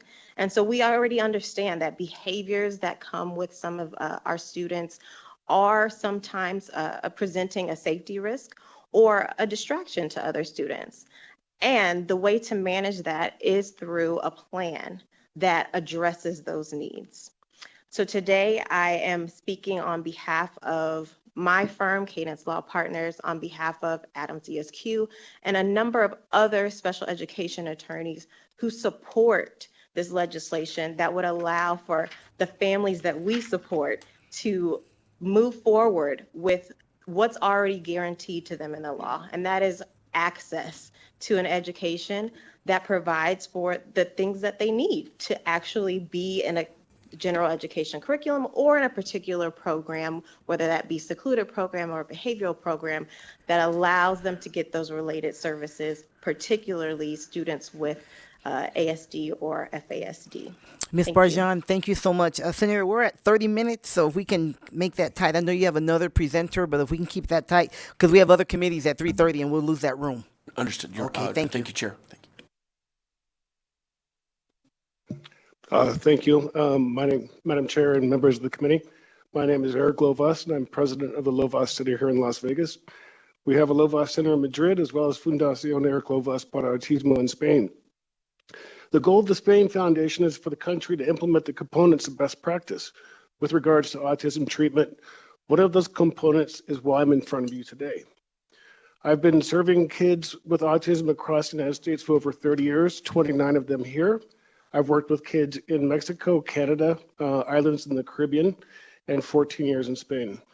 I'm intimate with the components necessary for children to reach their best potential. The treatment criteria that are listed in 40 years of peer-reviewed long-term outcome studies are clear. They're collectively known as best practice. All long-term outcome studies include home or center-based staff going into school. Of the many components of best practice, a significant portion is ensuring skills generalized from a treatment center or treatment that's done in a parent's home to natural environments such as school. Treatment fidelity is ensuring that skills acquired in one setting are also occurring in others. It's why we do the treatment. The current method of training in a center and hoping success happens in school is not acceptable. best practice literature identifies train and hope as an ineffective strategy as it mitigates treatment fidelity. The last long-term outcome study was published in 2018 to include outcomes using credentialed staff. Sustainability of early intervention, behavioral intervention for children with autism spectrum disorder in community settings. It's a long name for an article that I've submitted as evidence. In it, I highlighted the criteria for integrating children from centers to school on page 7 and 8. I messaged the author of the article, Dr. Shanti Waters, and asked if school districts allowed credentialed staff in school as a rhetorical question. For our study, absolutely no, that they were very receptive. We had multiple school districts that we regularly integrated staff into. I can speak to this. State of Tennessee is very receptive to having ABA in schools. Other districts in California have allowed us with my current company. I'd just like to just think for a second, if we were to have a controlled study where we have kids being shadowed with home or center-based staff going into school versus Train and Hope, what the outcomes might be with the Train and Hope model. I don't think anybody would author an article doing treatment in a center and then hoping that the same behaviors happen in school. Please support 174 by allowing credentialed staff into schools. By doing so, we have the opportunity to ensure treatment fidelity and comply with best practice. Thank you, Senator Orenshaw and members of the committee. And Chair Taylor, James Orenshaw, Senate District 21. Understand the time constraints today. I'm happy to stand for any questions. Thank you so much, Senator. We want to make sure that we hear from as many people as possible. Do we have any questions from the committee? We'll start with Senator Titus, and we'll go. Okay, thank you. Thank you, Madam Chair. I apologize. I swallowed wrong and had to leave for a little bit there. Hopefully I can get through this. Thank you for bringing this forward. I've said many times on this committee that I do, as a physician, I'm the one in Lyon County that reviews all the IEPs for the students. And in those IEPs, it already designates whether it's going to be in-house or at home or some of those things. So currently there's no restriction, is there, that they have services in school? James Orenshaw, Senate 21, through you, Chair, to Minority Leader Titus. Please, Senator, you go right there. Go right, direct. Thank you. Actually, may I defer that question to Ms. Barjan, if she's still down in Las Vegas, because she's my expert who's been a child's attorney practicing in this area. And if, with your permission, Chair. Go right ahead. Thank you, Ms. Barjan. Go ahead, please. So currently, the concern is about. I'm sorry, policy Ms. Barjan, if you'd state your name for the record. Every time you speak, Sorry. you need to state your name. Thank you. Jillian Barjan. I am a children's attorney for the record, and I am here to answer the question from the senator. Yeah, please go ahead. Just say your name and then you can answer the question. We appreciate it. Thank you. Okay. So the question was about whether or not there's a part of the IEP that allows for outside services versus in-school services, et cetera. Unless the student is homebound, the student is, their plan will contemplate services and special education that's received in the school building. So as part of that, you can have different accommodations, you can have different modifications, you can even have goals that include different providers, for instance, like a speech provider or an OT professional, et cetera. This bill essentially would allow districts that right now are weary of allowing outside providers to include those providers in the construct of the plan. So yes, the law, it should provide for those outside providers to be a related service or to be a partner in providing that service to the student. However, as we've heard today, Clark County has a policy against it, whereas other counties allow it. And we're just trying to create equity across the state for these students. Yeah, thank you for that clarification, because to my knowledge, there was nothing that prohibited now from them coming in and offering services. As a matter of fact, that's the only way to get them, because my next question is, why would any provider want to do this? They're already busy. Where are you going to find these providers to come in and do this work? You're going to mandate that they have liability coverage. You're mandating that they come to the school. Why would they? James Ornshaw, Senate 21, through you, Chair, to Minority Leader Titus. Certainly, I think that the providers I've met who work with kids want to see them be successful, and if they can afford more hours in their schedule, even during the school day, I think a lot of providers would. As to the shortage of providers statewide, Senate Bill 174 won't solve that, but I think that it will lead to better, more positive outcomes for kids, because I do believe a lot of the providers I've talked to would like to see the kids they work with be successful and are willing, if they can fit it in their schedule, to go spend 2 hours a day if they can to go to school and work with that child. Yeah, and just follow up, and probably more of a comment than anything. I mean, I think it's all great if you had the providers that could come in and do this. But again, we have a shortage of providers across the spectrum of providers, and I don't see that this bill helps us with that situation. Quite the contrary, I think it might cause even, you're not creating more providers, you're just putting them in more places. And so I just have concerns. I don't see any avenue to help the burden of creating more providers. Not discounting how important it is. Early identification, early intervention, critical. So more of a comment. If I may, Eric Lovas, for the record. As a business owner here in Las Vegas, all of our staff have a plethora of insurance coverages, professional liability, general liability. If the members here would like a list of what insurances we possess, we're happy to share it. I'd like to also say that I was contracted with Clark County School District at one point and served their children through the violation of fate on their part. And along the way, met a gentleman who became the assistant superintendent of Washoe County School Districts, and he invited us up to implement this treatment in collaboration with the school district. It was very successful. I have the contracts, I have the insurances, and happy to support those for this bill. Thank you, Senator. Senator Cruz Crawford. Thank you so much, Chair. I'll be brief to respect everybody's time. So I have a primary and now I'm getting an intermediate autism program at my school. And then I've in the past overseen in the dozens of units for ESY. And I know there's a lot of schools of thought in ABA, but my parents that do utilize ABA say it's life-changing for their students. And so I appreciate this option. One of my concerns is I'd love to hear from the school districts and any type of challenges they had so that we can make sure that's supported in a bill. We already have, I know at least at my school, some contracted out services, contractors hired by the school district for PT and OT, and they do either pull out and push in.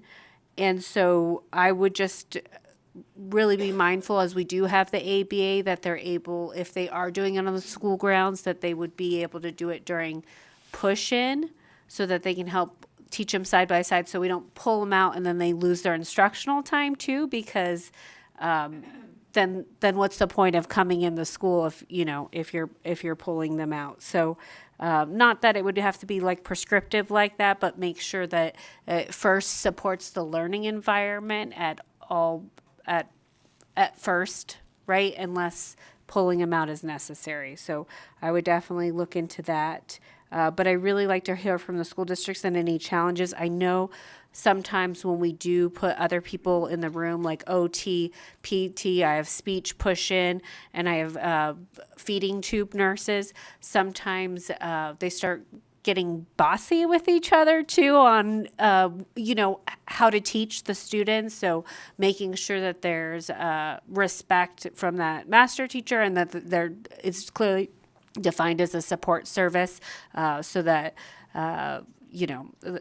Senator, I'm going to help you a little bit. We'll get to your question, then we can go forward. Just because we're going to lose people at 3:30, so I want to make sure we get as much in here as we can. So, yes. You mind just getting your question in? Thank you. So I was just more of a recommendation so that I did get to hear from later on reported, not here right now, what some of the challenges are from the school districts that currently do have this, and also a wording that supports that push-in model. Thank you. Thank you, Chair. James Orchall, Senate 21, through you to Senator Cruz Crawford. We've had many conversations with Clark County School Districts, some of the other districts as well. And unfortunately, I don't think they're supportive today, but I'm committed to try to keep on talking and keep on working on if there's any amendment language that might address the concerns that that brought up. But we have had a lot of very robust conversations. Appreciate the Clark County School District, the other districts' time they spent with us. Thank you, Senator. And thank you, Senator Cruz Crawford. We'll keep working to get you the information that you need. Senator Buck? Thank you, Chair. I, along with Senator Cruz Crawford, am worried, of course, about instructional time and pulling students out. I know that they miss stuff, so just being wary of that. But what quality control measures to ensure that service delivery in the school settings are appropriate, effective, and aligned to, say, the school's instructional model? For the record, Michael Lee. Thank you, Senator Buck. Very good question. We had the opportunity to meet with people from Washoe County who have already been implementing the system, and that they've had a lot of success in using the outside providers and also in some of the other counties here in Nevada. In that context, our goal here is to have a step of progress, and our fear is that we let perfection defeat progress altogether. So in that context, there's a lot of institutional knowledge in the state of Nevada related to how to make this work in the classroom. Overall, this is to provide teachers with support, but not supplement education. It's all about collaboration. And in that context, there's so much flexibility in the MOU model where any of the individual school districts can say, this is how it's going to work here related to maybe your code of conduct. If this type of dispute arises between the educator, or if they believe that the ABA provider is overreaching, then that is a way to resolve it. What I found in my own experience, personally, I'm from Reno. I went to a AA high school, so I've actually traveled all around the state of Nevada. And when I was talking to Corey, I said that one of the things I always appreciated when we went to a community like Elko is that you had so much community outreach where there were so many type of volunteers. And what you have in smaller communities is that sense of community. You know each other, you want to help each other, and I think that there's a type of friendliness that exists in a lot of communities. So what we want is to have the freedom and flexibilities for those school districts to define the policies that works best for them within the statutory model. And Chair James Orchall, Senate 21, if I could just chime in through you to Senator Buck. Sections 3, 4, 5 of the bill discuss the superintendent of public education being able to receive any request as to whether a provider is in compliance with the Individuals with Disabilities Education Act, corrective plans of action, and background checks for volunteers are listed on Section 5. And a new definition as to any private instructional personnel is in Section 5 at the top of page 9. So I believe that may address some of the concerns as well that you brought up. And just quickly, is this just for students with autism? So if I have a behavior, I was a principal, I had a behavior classroom with severe emotional, behavioral issues, or is this open to all students, all providers? For the record, Michael Lee, thank you again for the question. At this point in time, we believe that this is geared towards children with autism, but we are open to the conceptual amendment and talking to the other stakeholders about how to best serve all students who have intellectual disabilities. So in that context, it's an ongoing discussion. We believe that under Section 504 of the ADA that relates to reasonable accommodations for individual students on an individualized basis when it's not paid for by the school district, it does relate under that section. Thank you, Senator Buck. Senator Rogich?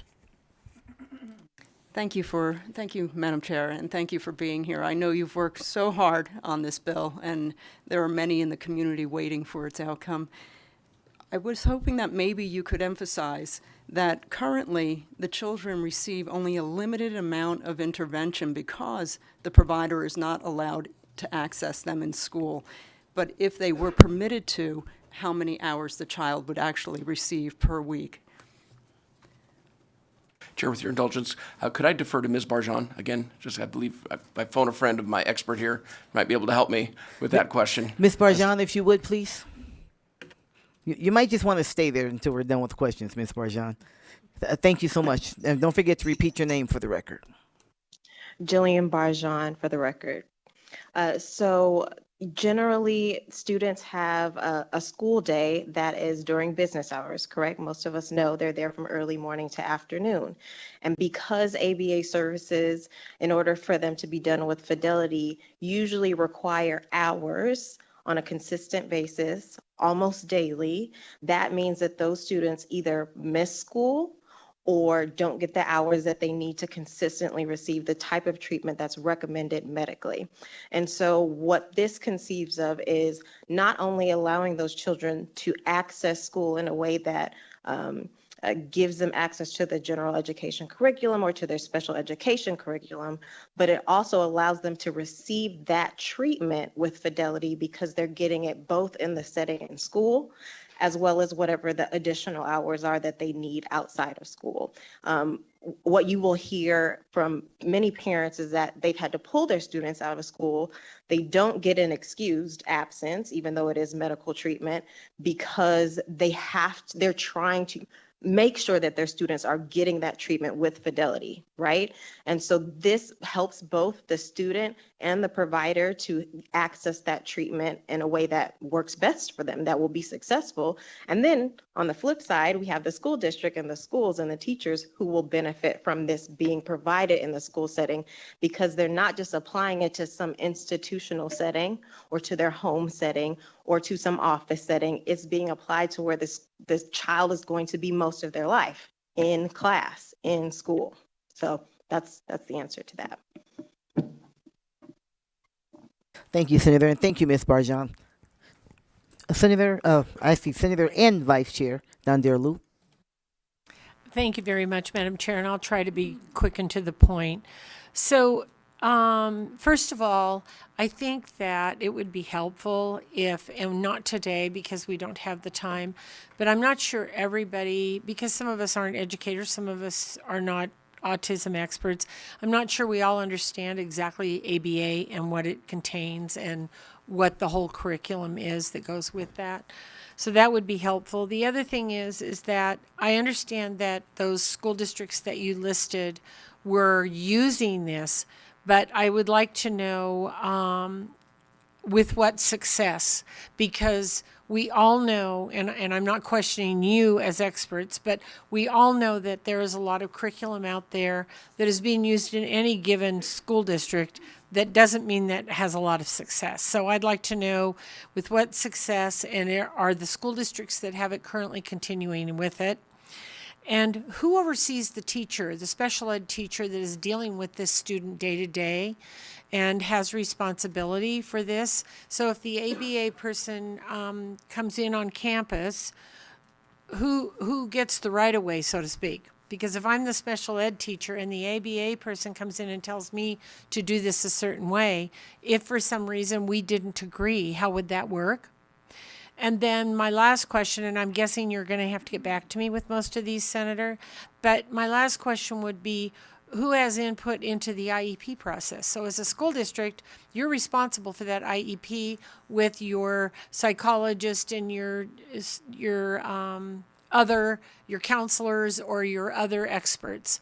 So are these people now from the outside, because they don't work for the school district, so are they considered experts, and are they going to help write that IEP, and how is that going to work? And I guess the last thing is, and maybe we'll hear this in public the support, opposition, and neutral, is, if somebody supports the bill, they'll support the bill, but if they don't, why they don't, or why they, or why they're neutral, right? Because I know that a lot of times there's some varying, and I think this may be one of them. I don't know. I've tried to look a little bit online, but there's some varying therapy controversy, right? And so what happens is Washoe County may be using it, but they may, and this happens with books and therapy and everything else that we use with schools and hospitals and everything else. They may want it, but they may not continue with it for different reasons. Clark County School District may not have it now, but why? And in the last thing I would ask you to get back to me on is when you say that you are hoping to work some of this out, are you telling me that you have not had any discussion with the school districts on any of the amendments that you needed for this particular bill? Thank you, Chair. Through you, James Ornshall, Senate District 21, through you to Vice Chair Dondero Loop. Certainly a lot of points there. I think I would certainly see that the therapist would be part of any team meeting if there's a revision to the IEP, and I'd ask Mr. Lee or Ms. Barjan to correct me if I'm wrong or misunderstanding how that would work, especially if either now or if Senate Bill 174 does pass. We have had conversations, and unfortunately we've not been able to reach agreement at this point. And as to some of the other questions, I think I might defer to Mr. Lee, might be able to answer some of the other questions you brought up, Vice Chair. For the record, Michael Lee. As it pertains to the success with the school districts that we reference, we do have an Excel sheet that lays out the contact person we talked to and the success that they've had in the model that they've used, which I'd be happy to forward to Senator Ornshall so that they can review it. Each of those school districts that do have success, varying on the size of the community, as Senator Titus said, there's sometimes, not enough providers in the community. So what some of the rural communities do is they use the MOU model to bring in an outside provider, then to provide those BCBA services. So I'll be happy to give you that information so you can see like how those have been successful and the people that we've talked to, and definitely follow up to give you more information. In terms of the teacher's classroom, it's the teacher's classroom. I mean, this outside provider's not coming to supplant the educator. They're there to provide support. And behavioral support for the child, if the child has some type of emotional outburst or needs some vestibular movement or needs some help with fine motor control or somehow staying on attention, then at that point stepping in to help the child get full access to their education. They're not there to replace the teacher. This is about collaboration. And we go back to the collaboration piece, when we did speak with Clark County School District's executive team, we did talk about the importance of collaboration, and, there were suggestions that there's a monthly meeting where you bring in these outside providers, talk to the teacher, and just make sure that everything works. As it pertains to my son, I have been very fortunate to work with people who know the importance of collaboration. So we first started at the Community College of Southern Nevada at the Early Childhood Lab. The executive director there invited ABA in. We also had my speech path go in there. Mr. Lee, I'm so sorry. I love the examples, but if we can just stay focused in on that. So I want to hear from as many people as we can. So if you wouldn't mind just answering the senator's question, I'd love that. Thank you. Okay. Yes, I'll provide you the information, and MOUs are the best way to address that. Thank you. No, thank you so much. Also, Jillian Barjan, I want to answer the question, here in Vegas, about the IEP process. Was part of the question, Senator? Please go ahead, Ms. Barjan, but if you can keep it tight, I'd appreciate it. I will. Jillian Barjan for the record. So the first question, who's responsible when that person comes in the door for the IEP or that process? It's the LEA or the local education agency's representative. Usually that is the administrator. So the principal, the assistant principal, whoever is that responsible person for that school. Also, in terms of the special education classroom, if we're talking about a special education teacher, there's usually a special education facilitator for that school, and that person is who that teacher would go to for instruction or support on how to implement the IEPs for their students in that classroom or in any other classroom. And then in terms of who's part of the IEP. There's a list of people who are required to be a part of an IEP program. There's no list of people required to be part of the 504 process, meaning those students who don't need their curriculum changed, right? They just need the accommodations or the services in classrooms. But for IEP, there is a particular set of people. That's the teacher, that is a regular education teacher, a special education teacher, the LEA or the representative, and the parent. The parent decides who gets to come into that meeting if they have particular knowledge of that student and how it will affect their education. And so the parent would bring in that provider to collaborate as part of the process. At the end of the day, that provider does not vote on the plan, even though they may contribute to writing the plan or collaborate on the goals and services that are needed for that student, if that makes sense. Thank you, Ms. Barjon. Senator? Okay, any other questions? Okay, thank you so much, Senator Orenshaw and the presenters. We'd have you step back if you would. And we are going to limit testimony on each side of this issue to 20 minutes. We're going to limit it to 20 minutes. We're going to start in Las Vegas because, as I said, we're going to lose that room. So we're going to start in Las Vegas. If you'd like to give testimony in support of Senate Bill 174, please come forward and we'll start in Las Vegas. We'll go 2 rounds and then we'll come here to Carson City and then we'll get on the telephone. Please go ahead in Las Vegas. Good afternoon. My name is Christine Kaminska, Kaminska. I'm here today in strong support for SB 174. I bring a unique and informed perspective to this discussion. I began my career as a self-contained autism teacher in Clark County School District. I later served in a central office position as an autism specialist, where my entire role was to provide training and support to self-contained autism teachers and school building staff. I've walked alongside of them in successes and all too often through struggles rooted in the lack of training, staffing, and clarity of expectations. Today, I'm a board-certified behavior analyst and the owner of Behavioral Fluency, an ABA clinic that serves children with autism and developmental disabilities. I work directly with families who rely on school teams and outside professionals to collaborate in order to meet their child's needs. Unfortunately, this collaboration is often blocked. This bill is desperately needed because the largest school district in our state, CCSD, currently prevents collaboration between expert professionals and their own school staff. How does this benefit our students? If we are lucky, we're allowed a 30-minute supervised observation of a learner who requires intensive support. That is not meaningful collaboration. That is a barrier to progress. It's important to be clear, passing SB 174 does not mean that ABA services will automatically be provided in the school setting for every child. Outside professionals are still required to demonstrate medical necessities to the funding sources, typically insurance companies, that the school setting is appropriate. When the family, funding source, and professionals all recommend ABA services in the school is beneficial for the student's growth, why is it just one party can unilaterally block that? SB 174 addresses this inequity. It ensures transparency, accountability, and most importantly, it fosters collaboration. I urge you to support SB 174 for our students, their families, and our educators who want to do right by these students. Thank you. Thank you so much, Ms. Kaminsky. We'll go to someone else in Las Vegas. Remember, you'll have 2 minutes. State your name for the record, and a good ditto will do as well. My name is Eve Erickson Woodruff. That's EveEricksonWoodruff. I'm a 30-plus year Nevada resident and co-parent to Evelyn, our 7-year-old daughter with level 3 autism. Evelyn has been in therapy since she was 2.5, starting with early intervention.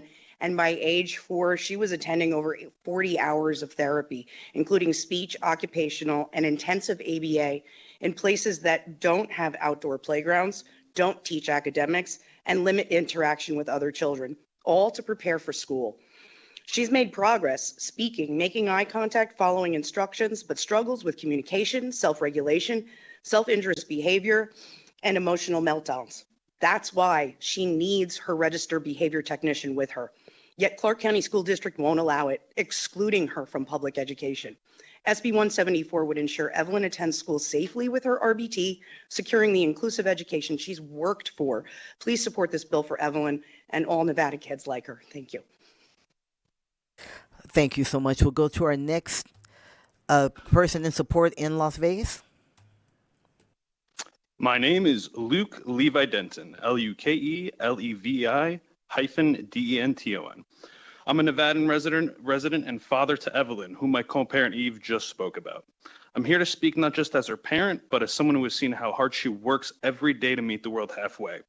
And I think Clark County School District should meet her halfway too. Her right to a public education shouldn't be limited by a policy that denies her the support she needs.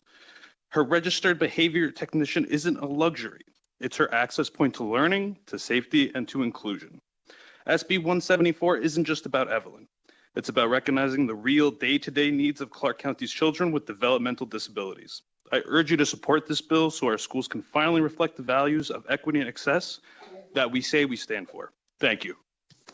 Thank you, Mr. Levi Kenton. We'll go one more round in Las Vegas, and then we'll come here to Reno. So if you're here in Reno and would like to Carson City, sorry. Thank you, Vice Chair. If you're here in Reno and would like to testify in support, please come on and go forward. You can fill all 3 chairs, please. Go right ahead in Carson City. Please state your name. Please go ahead in Las Vegas. Please state your name. Thank you. I'm Michelle Scott Lewing, SCOTT-LEWING. Thank you, Madam Chair and the committee and Senator Orenshaw. I am president for the Autism Coalition of Nevada, a statewide autism advocacy organization for over 15 years. I'm also a medical education officer for 33 years, and I have 2 children with autism. They're adults now.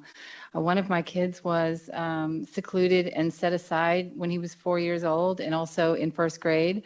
And ended up losing 13 pounds. He was also physically abused in school and ended up losing 13 pounds, became very medically unwell. So that was my experience with my son in this situation where the teacher didn't have the supports that she needed. But as the president for ACON, otherwise known as ACON, I have had the experience of attending countless IEPs throughout the state over the last 15 years, where I was called in to be an advocate for the families, but ended up being an advocate on both sides of the table, simply because teachers and members of the school district just did not have the supports that they needed. They clearly needed assistance, and I found myself really being very empathetic towards both sides. So I feel like everybody needs the help here. And I specifically feel like the continuity of care is critical.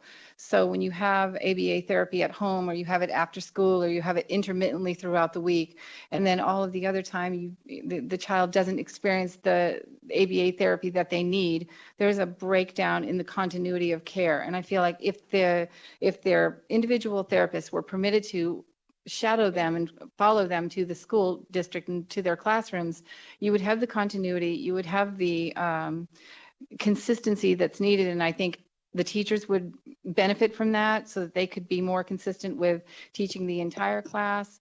I don't think that the therapist would hinder in any way, but it would really be an enhancement to help the teachers with satisfying the needs of the entire school district and the entire classroom before them. So thank you so much for your time, and I want to make sure for the record that you know that we solidly support SB 174.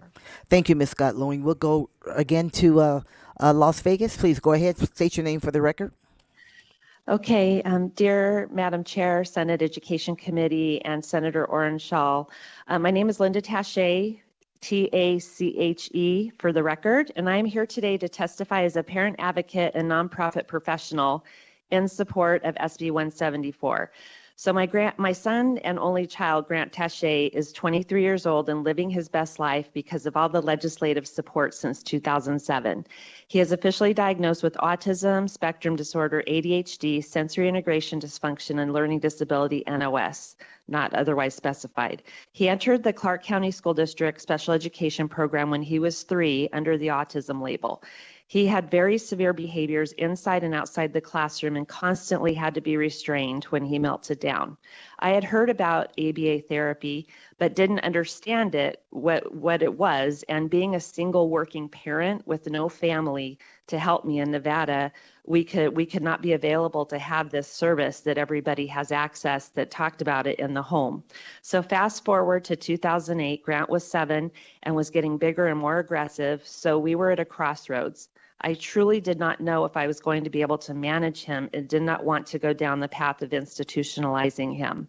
We were finally able to access the state ABA services that we all fought for in 2007, which is now the Autism Treatment Assistance Program.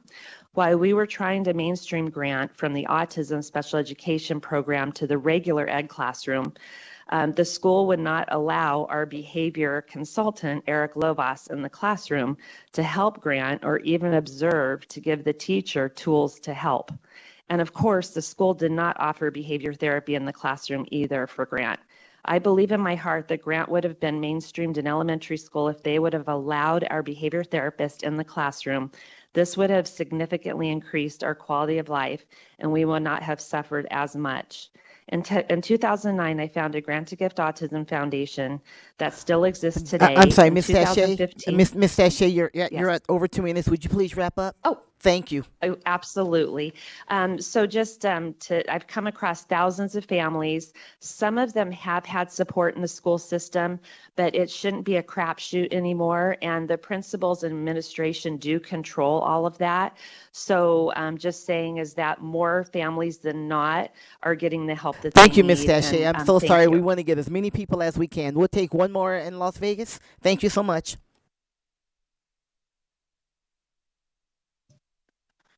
Yesenia Gonzalez for the record, and Vice President of Azul Blue United by Autism, serving the Las Vegas community for over 10 years.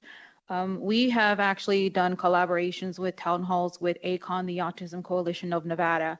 And unfortunately, as others have mentioned, there is a disservice in the Clark County School District, as mentioned also throughout the state. We hear of families who have to make a choice between either do they pull their students from receiving their education, which they are entitled to, or do they have to deal with behavioral issues?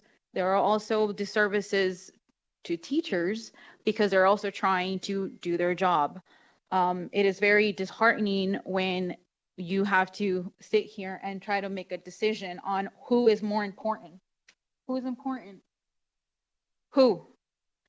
It's really tragic. I have a son, 16 years old, and it was a fight to get an autism label from 3 years to 6. And my son is almost 6 foot. I'm only 5'1". So when a behavioral issue happens, imagine, it's very, very scary for many of our families in Azul Blue, especially when law enforcement gets involved. When we talk about special education, if you have ABA in our schools, you also have correct information coming in to help the teachers. You have proper functional behavioral assessments. You have a proper BIP in place, a behavior intervention plan that can work beautifully in that IEP. It's just really tragic that, again, money, who is coming into the schools, parents having to cry and beg to you guys for help. This is years that should have been happening a long time ago. When my son was only 6, I could not get a referral to have some outside help when there was issues going on and my child was physically restrained and I had to have police involved. So if you please help us in supporting this bill, you will be supporting many families throughout our state and helping to have medically deemed necessary services. Thank you, Ms. providing Gonzalez. To all of our I'm so families. sorry. Can you Thank wrap up, please? Thank you so much. Okay, we're going to come here to Carson City. Anyone else in Carson who would like to testify in support? And then after this, we will go to the phone lines.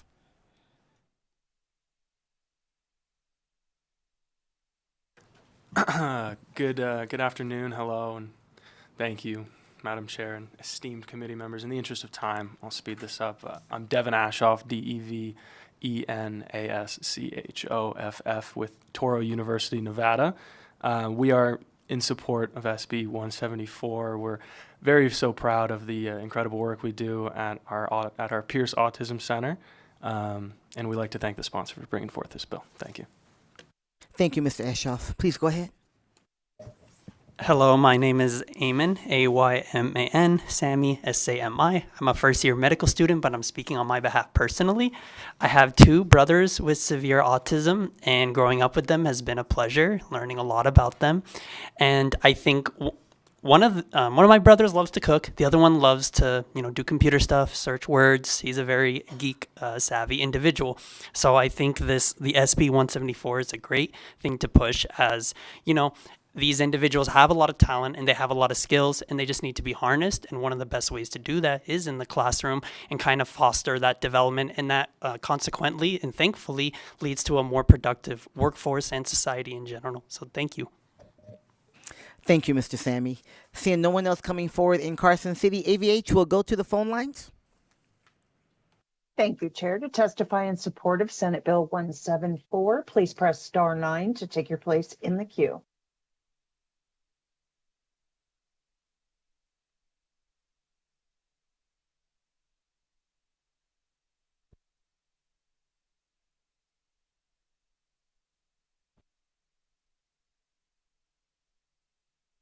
Caller, please press star 6 to unmute yourself. You're unmuted. Please proceed. Hi, my name is Sasha Beller, for the record, SASHABELLER. My son, Banks, is 5 years old and has level 3 severe nonverbal autism. He's been in the Clark County School District in a self-contained pre-K since he was 3 years old. The doctor recommended 40 hours a week of ABA services as well alongside that, as speech therapy and occupational therapy. He benefited from all of these things, and we've done our best to squeeze as much as we can into his busy schedule at such a young age. But we do have to make compromises in all areas. His days are long. Today he left the house at 8:45 for school and will be home today at 6:15. So for a little guy, that definitely is a lot. I know for him that his teachers and his therapists working together with ABA and the school district has been the only time that he's seen the fastest progress. And that's been mainly through email communication. Obviously, if they were able to be in the school classroom more and were able to see what the other was doing and what helped him, benefited him the most, that would happen much quicker. He has lots of behaviors, but we do want to see him flourish in his academics. And obviously, school and ABA, they work on different things. So if they could work on those different things together, because it is a cohesive, I think, approach that way, we would see much more progress for our son Banks. Thank so you. We are definitely in, yes, go ahead. Thank you very much for your comments. We appreciate that. AVH, next caller, please.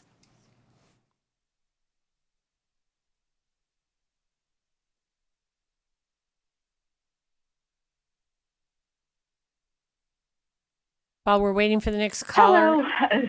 There you are. Hello, committee, the Senate Committee on Education. For the record, my name is Emily Prasad Zamora. That's spelled PERSAUD hyphenated ZAMORA. And today I'm testifying on my personal capacity on behalf of being a mom of a fourth grader who has autism as well. And I know that we've had a long day in testimony. So I just wanted to thank Senator Orangel, my senator, for bringing the bill. And I really, really hope that you all can pass this bill. I know it's going to be helpful for so many children on the spectrum. Thank you. Thank you very much. And as we move forward, I'll just remind people that we have senators that have to get to other committees. So if everybody can say ditto, if it's ditto, or shorten your words. Thank you very much. Next caller, please. Alan Glatz, GLATTS for the record, for myself and for my son who has autism, in support of this, because how can we deny proven medical treatment to be allowed into our schools? Do we deny crutches? Do we deny wheelchairs? Do we deny Braille? I don't understand. So in support, that's all I gotta say. Thank you very much. Next caller, please.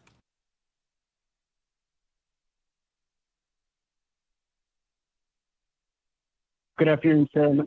Good afternoon, Chair and members of the committee. My name is Rudy Zamora. That's RUDY ZAMORA. And today I'm calling on my behalf and the behalf of my 10-year-old son who's a student at TCSD. And due to time constraints, I will ditto what everyone else has said before me. Thank you.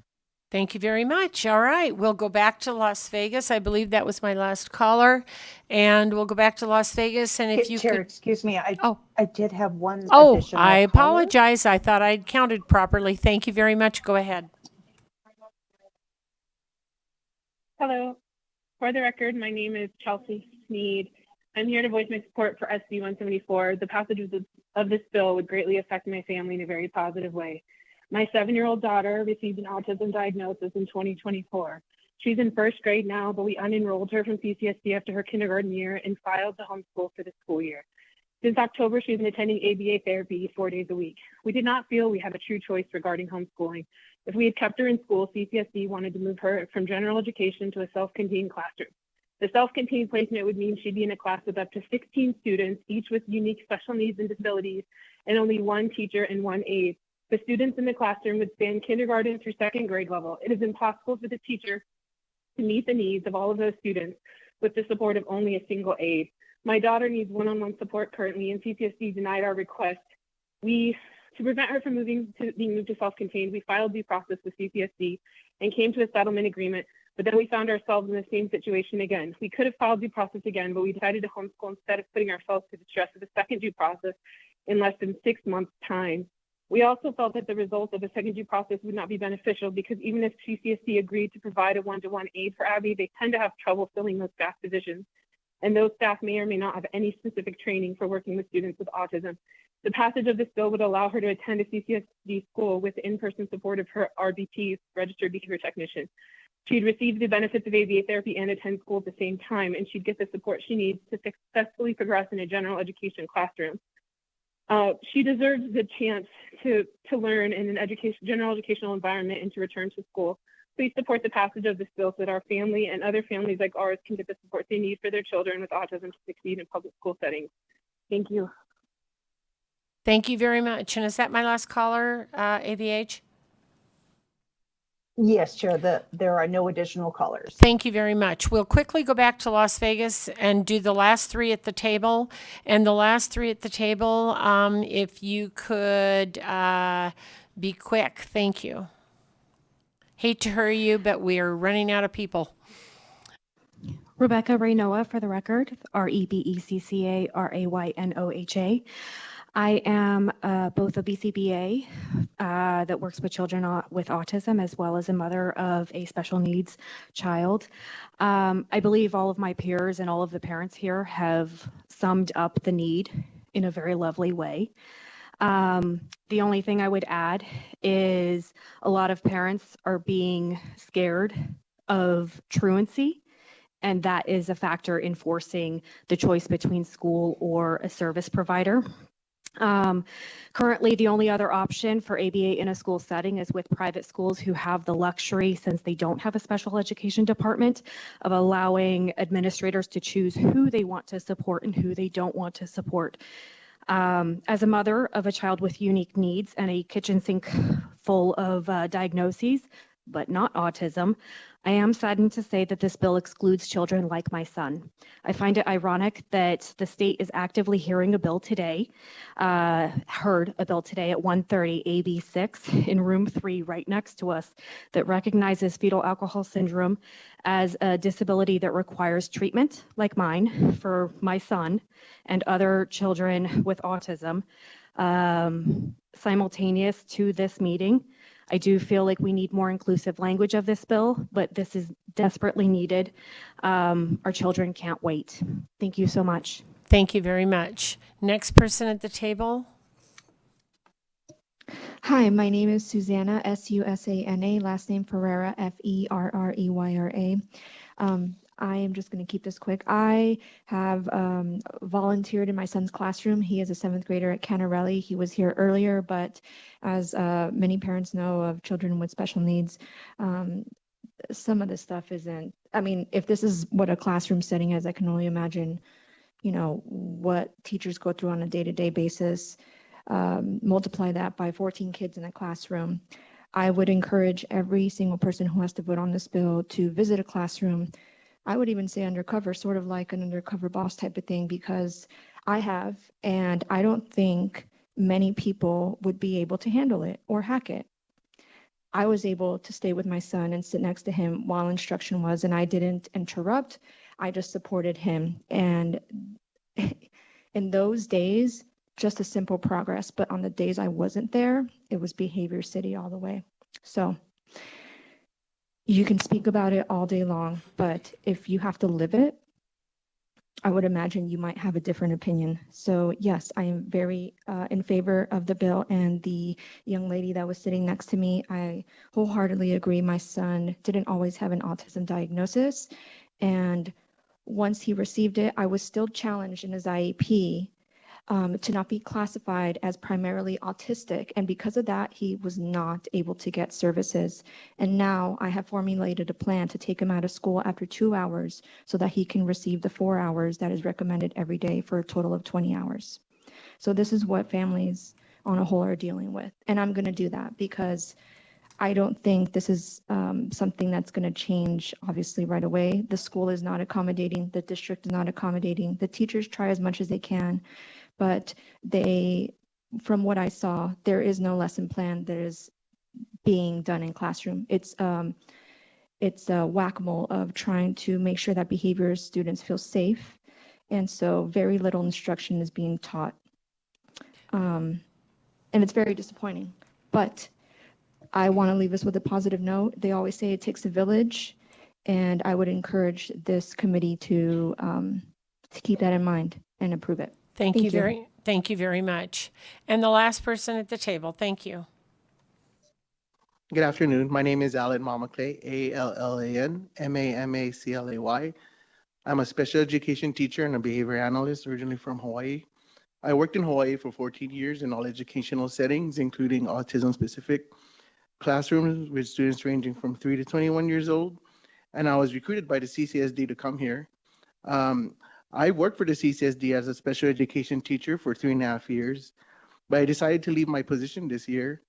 I love my students and their families, but ultimately I felt like I wasn't being effective because of the lack of support. In Hawaii, we had a very different model, one that allowed outside providers and therapists into the classroom to work together with teachers. In contrast, CCSD's autism classroom provides little to no outside support. The ratio of adult support to students make it extremely challenging and unsafe. I feel that schools and administrators do their best to be supportive, but there really is no effective or long-term solution for not having proper support. Sadly, I'm seeing parents pull their children from CCSD and teachers leaving the autism setting because it's become unsafe and children's progress is stalled because their needs aren't being effectively met. The school system environment is valuable for a child's life because it is a natural environment that provides opportunities to learn and to apply knowledge. Allowing outside providers in the classroom, funded through insurance, can be vital help to both teachers and students without adding financial strain to the district. This isn't just a policy change. It's about keeping teachers in the classroom, keeping students safe, and helping children with autism progress, learn, and thrive in the school environment and have a more positive life outcome. Thank you for your time and consideration. Thank you very much. All right, we will now go to opposition. Is there anyone in Carson City that would like to give opposition? Thank you very much, and go ahead when you're ready. Thank you so much. Catherine Nielsen, Executive Director for the Nevada Governor's Council on Developmental Disabilities. I just want to put on the record that we are so borderline in support, but we are working on a few pieces that we are in opposition of that are mentioned in a couple of the pieces of testimony that you will hear, and we are working with the Senator to move into support. Thank you. Thank you, Madam Vice Chair, members of the committee. My name is Tom Clark. I'm here on behalf of the Nevada Association of School Boards. We have been trying diligently to bring forward amendments, working with the Clark County School District, the Washoe County School District, and others to reach some level of agreement, but we have not gotten there, and so therefore we stand opposed to the legislation. Thank you very much. Go ahead, please. Hello, my name is Elise Monroy Marsala. My son, Rudy, is watching at home. Hi, buddy. Navigates his life with a beautiful autistic mind. He is a 5th grader at a Title I school in Washoe County. My husband is a state employee and provides health insurance for our kids. PEB provides barely any coverage to support children with autism. For this reason, we applied for Katie Beckett Medicaid, which was an absolutely horrible process I would love to come back and tell you about someday. Rudy is on an IEP. This bill requires schools to develop a policy to allow for medically necessary services to be provided in the classroom if the family has insurance to pay for those services. While Medicaid provides comprehensive coverage for therapies, employer-sponsored coverage, like PEB, or commercial plans may not provide comprehensive therapies to support children in the classroom. This bill does not guarantee access to supports for all children. This bill will help children with good insurance. IDEA requires schools to provide IEP services in the classroom at no cost to families. So, if students in Nevada are having issues accessing these services now, we need to understand why schools are not complying with IDEA. Additionally, as written, this bill will only benefit children with autism, creating a privileged disability class. This bill should be amended to do the following: remove the third-party payer requirement and instead require schools bill for these services, remove the autism diagnosis language and instead allow any child with a qualifying IEP 504 diagnosis to receive medically necessary services in the classroom, and finally, require a legislative audit of school districts' compliance with IDEA. My primary concern for this bill is related to classroom equity. Every parent wants to give their child the best and everything they need. Being a parent of a child with a complex developmental or medical need, it comes with near constant reminders that your child needs more, and often they need more than what you can provide. While this bill is well intended, it will create disparity and more reminders for families like mine that they cannot provide their children everything they need to thrive in life. Please oppose this bill as written. Thank you. Thank you very much, and thank you for your testimony. Go ahead, please. Madam Vice Chair and Committee, Susan Kima for the record, Executive Director for the Nevada Association of School Superintendents. We oppose SB 174 as written. Many of our questions echo those that you have posed today. We look forward to working with Senator Orangel to get answers. Thank you. Thank you very much, and go ahead, please. Thank you. Vice Chair Don Daraloop, Brad Keating for the record, representing the Clark County School District. We are here in opposition of the current, as written, SB 174 for a number of reasons. We don't believe it's in alignment with IDEA. We have some concerns over the fingerprinting, some liability concerns, some of the reporting concerns, IEP consultation concerns, even Section 6 in the bill. Some of you have been here as we've gone through the volunteer definition year and year again in the legislative session, and here we're adding spots to the volunteer definition we think should be discussed a little more. During the bill presentation, the comment came up and it was presented as this bill is here to create equity for all students. I don't believe the bill currently as it stands creates equity for all students. CCSD offered an amendment to expand this bill to include all students with disabilities, not just those with autism. And as an MOU process was discussed, I don't think an MOU creates equity for all students because it allows every district to do what they want in a different manner. If we're going to do something correctly and ensuring that all students with disabilities are well taken care of, we've got to do it as a statewide system and make sure everybody's on the same page. Finally, I just wanted to make it clear because there's been a number of testimony about the Clark County School District. We've had a number of conversations with the stakeholders on this bill. We provided a full document with a number of amendments on March 3rd to the stakeholders involved in this, and we have not received any information back as to any of the amendments that we provided. So we stand here today in opposition, but hope that we can continue talking about those amendments provided on March 3rd so that we can move this bill forward. Thank you. Thank you very much. And I don't think I see anyone else here in Carson City. We'll go to Las Vegas. Opposition, please go ahead.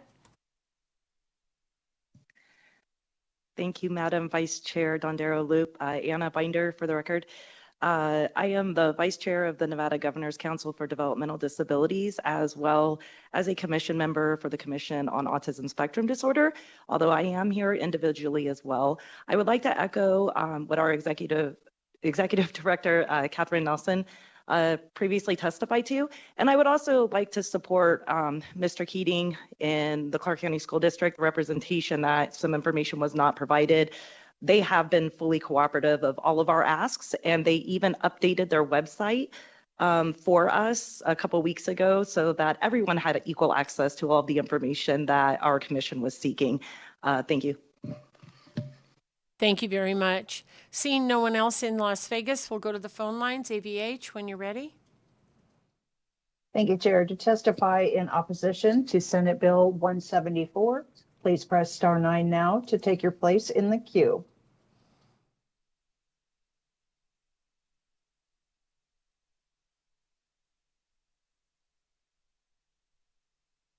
Good afternoon. My name is Jessica Garrett, Garrett. I commend the sponsors of SB 174 for their intent to support autistic students. As a speech-language pathologist, I support expanding services. However, I have significant concerns about the current language and potential unintended consequences of SB 174. SB 174 currently groups registered behavior technicians, or RBTs, with licensed professionals who hold advanced degrees and specialized clinical training.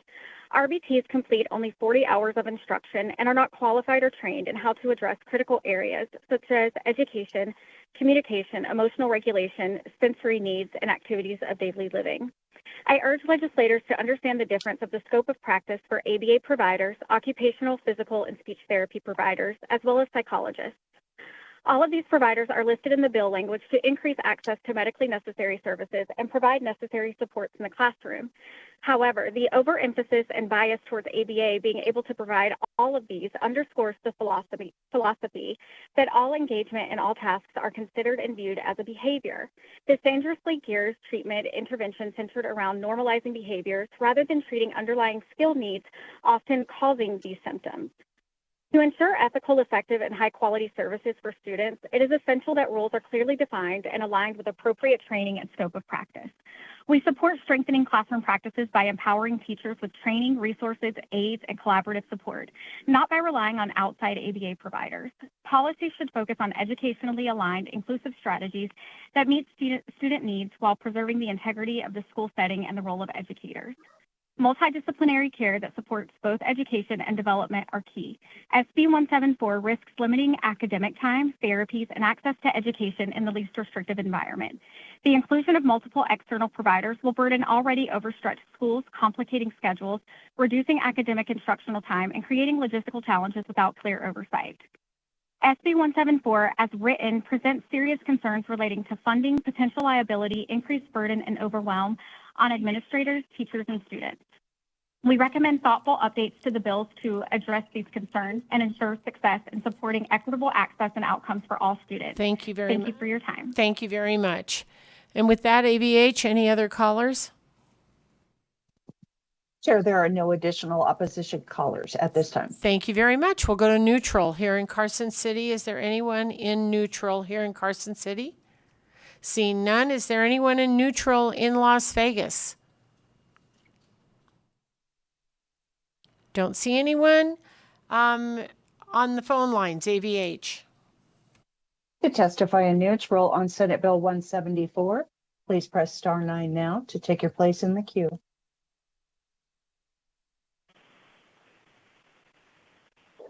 CYRUS, HOJJATY.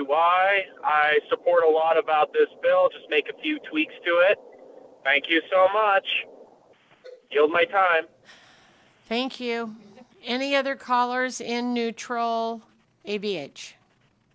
We have one additional caller, Chair. Good afternoon. My name is Gwen Johnson, for the record.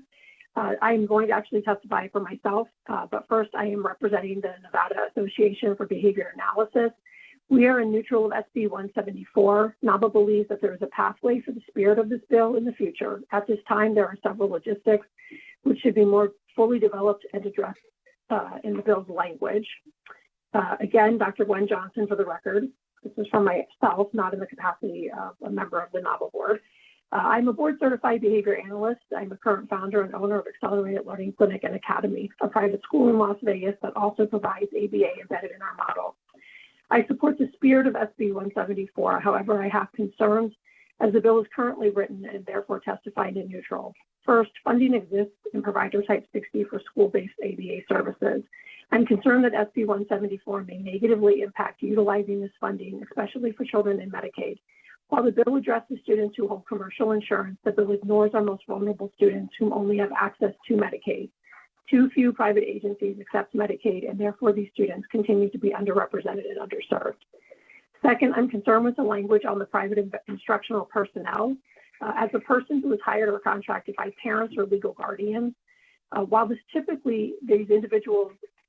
is not typical, there are times where an individual may no longer be working with a BCBA or an agency, and while they haven't been taken off of their license, but technically an unsupervised person could fall through the cracks. Most forms that I have seen ask for a credential number, but who is checking the current status of these RBTs? Lastly, I echo the concerns raised by Senator Don Darrell, specifically related to the development of the IEP minutes and chain of command on what happens if there's an issue or disagreement between the PIP and the school staff. I hope that this bill brings awareness and opens further discourse with local districts and BCBAs to facilitate memorandums of understanding with outside agencies to allow for more students access to these services. MOUs would also address the concerns about scope of outside agencies' responsibilities, schools' responsibilities, and expectations of the private instructional personnel. Thank you for your time. Thank you very much. AVH, anybody else on the line? No additional callers at this time, Chair. Thank you very much. Senator, do you have any closing comments? I'm timing you. James Orshaw, State Senate 21. Thank you all for your indulgence in hearing Senate Bill 174. I'm committed to try to work with all parties and see if there's any consensus that we can reach. I do appreciate you hearing the bill. Thank you. Thank you very much. And with that, I'll close the hearing on Senate Bill 174. And I will also go to public comment. Is there any public comment here in Carson City? And if there is, if you could be brief, we would appreciate it.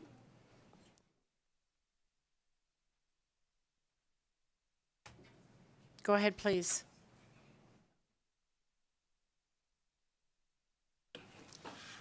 And brief, I mean 2 minutes or less. Thank you. Okay. Madam Chair, Senators, committee members, thank you for this time. My name is Joseph Baptist. I am a teacher at Yerington Elementary School in Lyon County School District.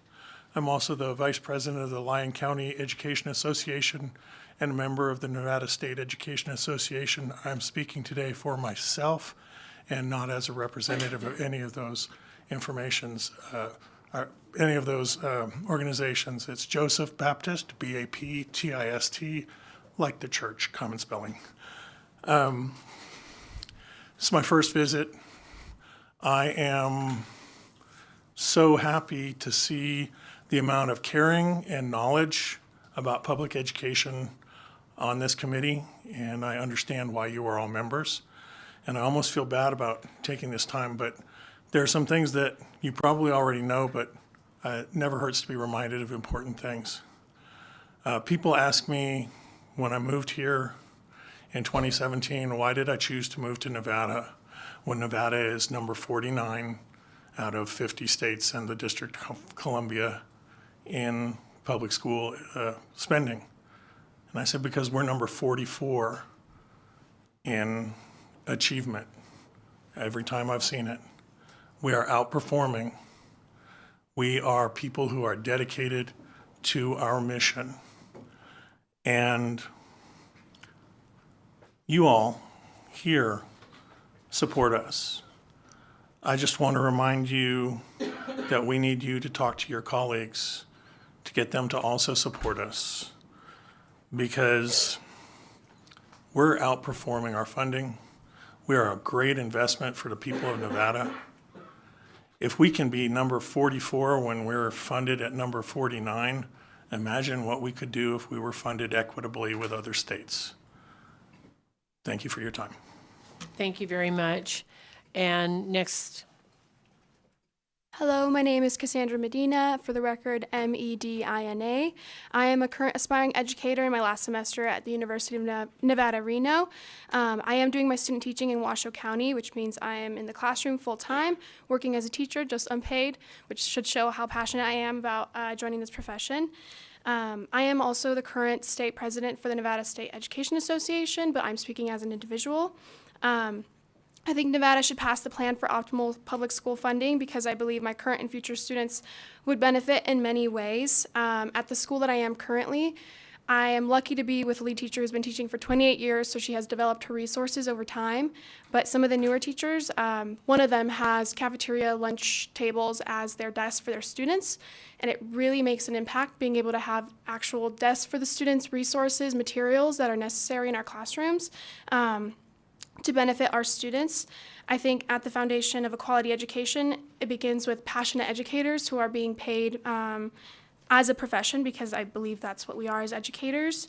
I also think that working towards limiting class sizes is extremely important. Being able to have that one-on-one interaction with those students makes an impact. I've noticed even in the classroom with 20 students, it can be hard throughout the day to have that one-on-one time with each student. I can't imagine how much harder it is having 35, 50 students in a classroom. But yeah, I just wanted to come and talk about how important it is for me to forward public education and continue funding that for our students and educators. Thank you very much. We appreciate you being here today, and good luck. Thank you. All right, seeing nobody else here in Carson City, I will go to Las Vegas.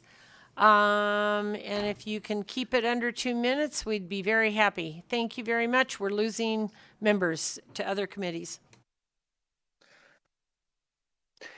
I just wanted to compliment. I just got to tell you, CYRUS HOJJATY. State Senator Orshenhall, forgive me, I don't know how you pronounce his last name.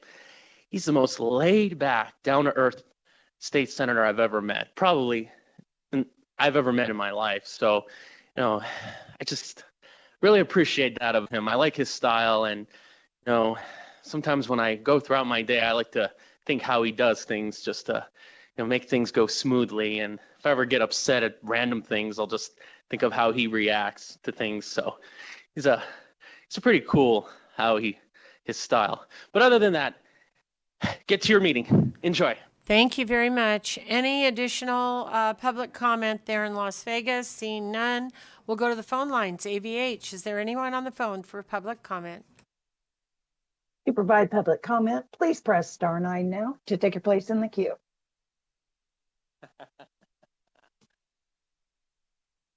Chair, there are no public comment callers at this time. Thank you so much. And with that, I'll close public comment. And I thank all of you that are here for hanging in there. And this meeting is adjourned.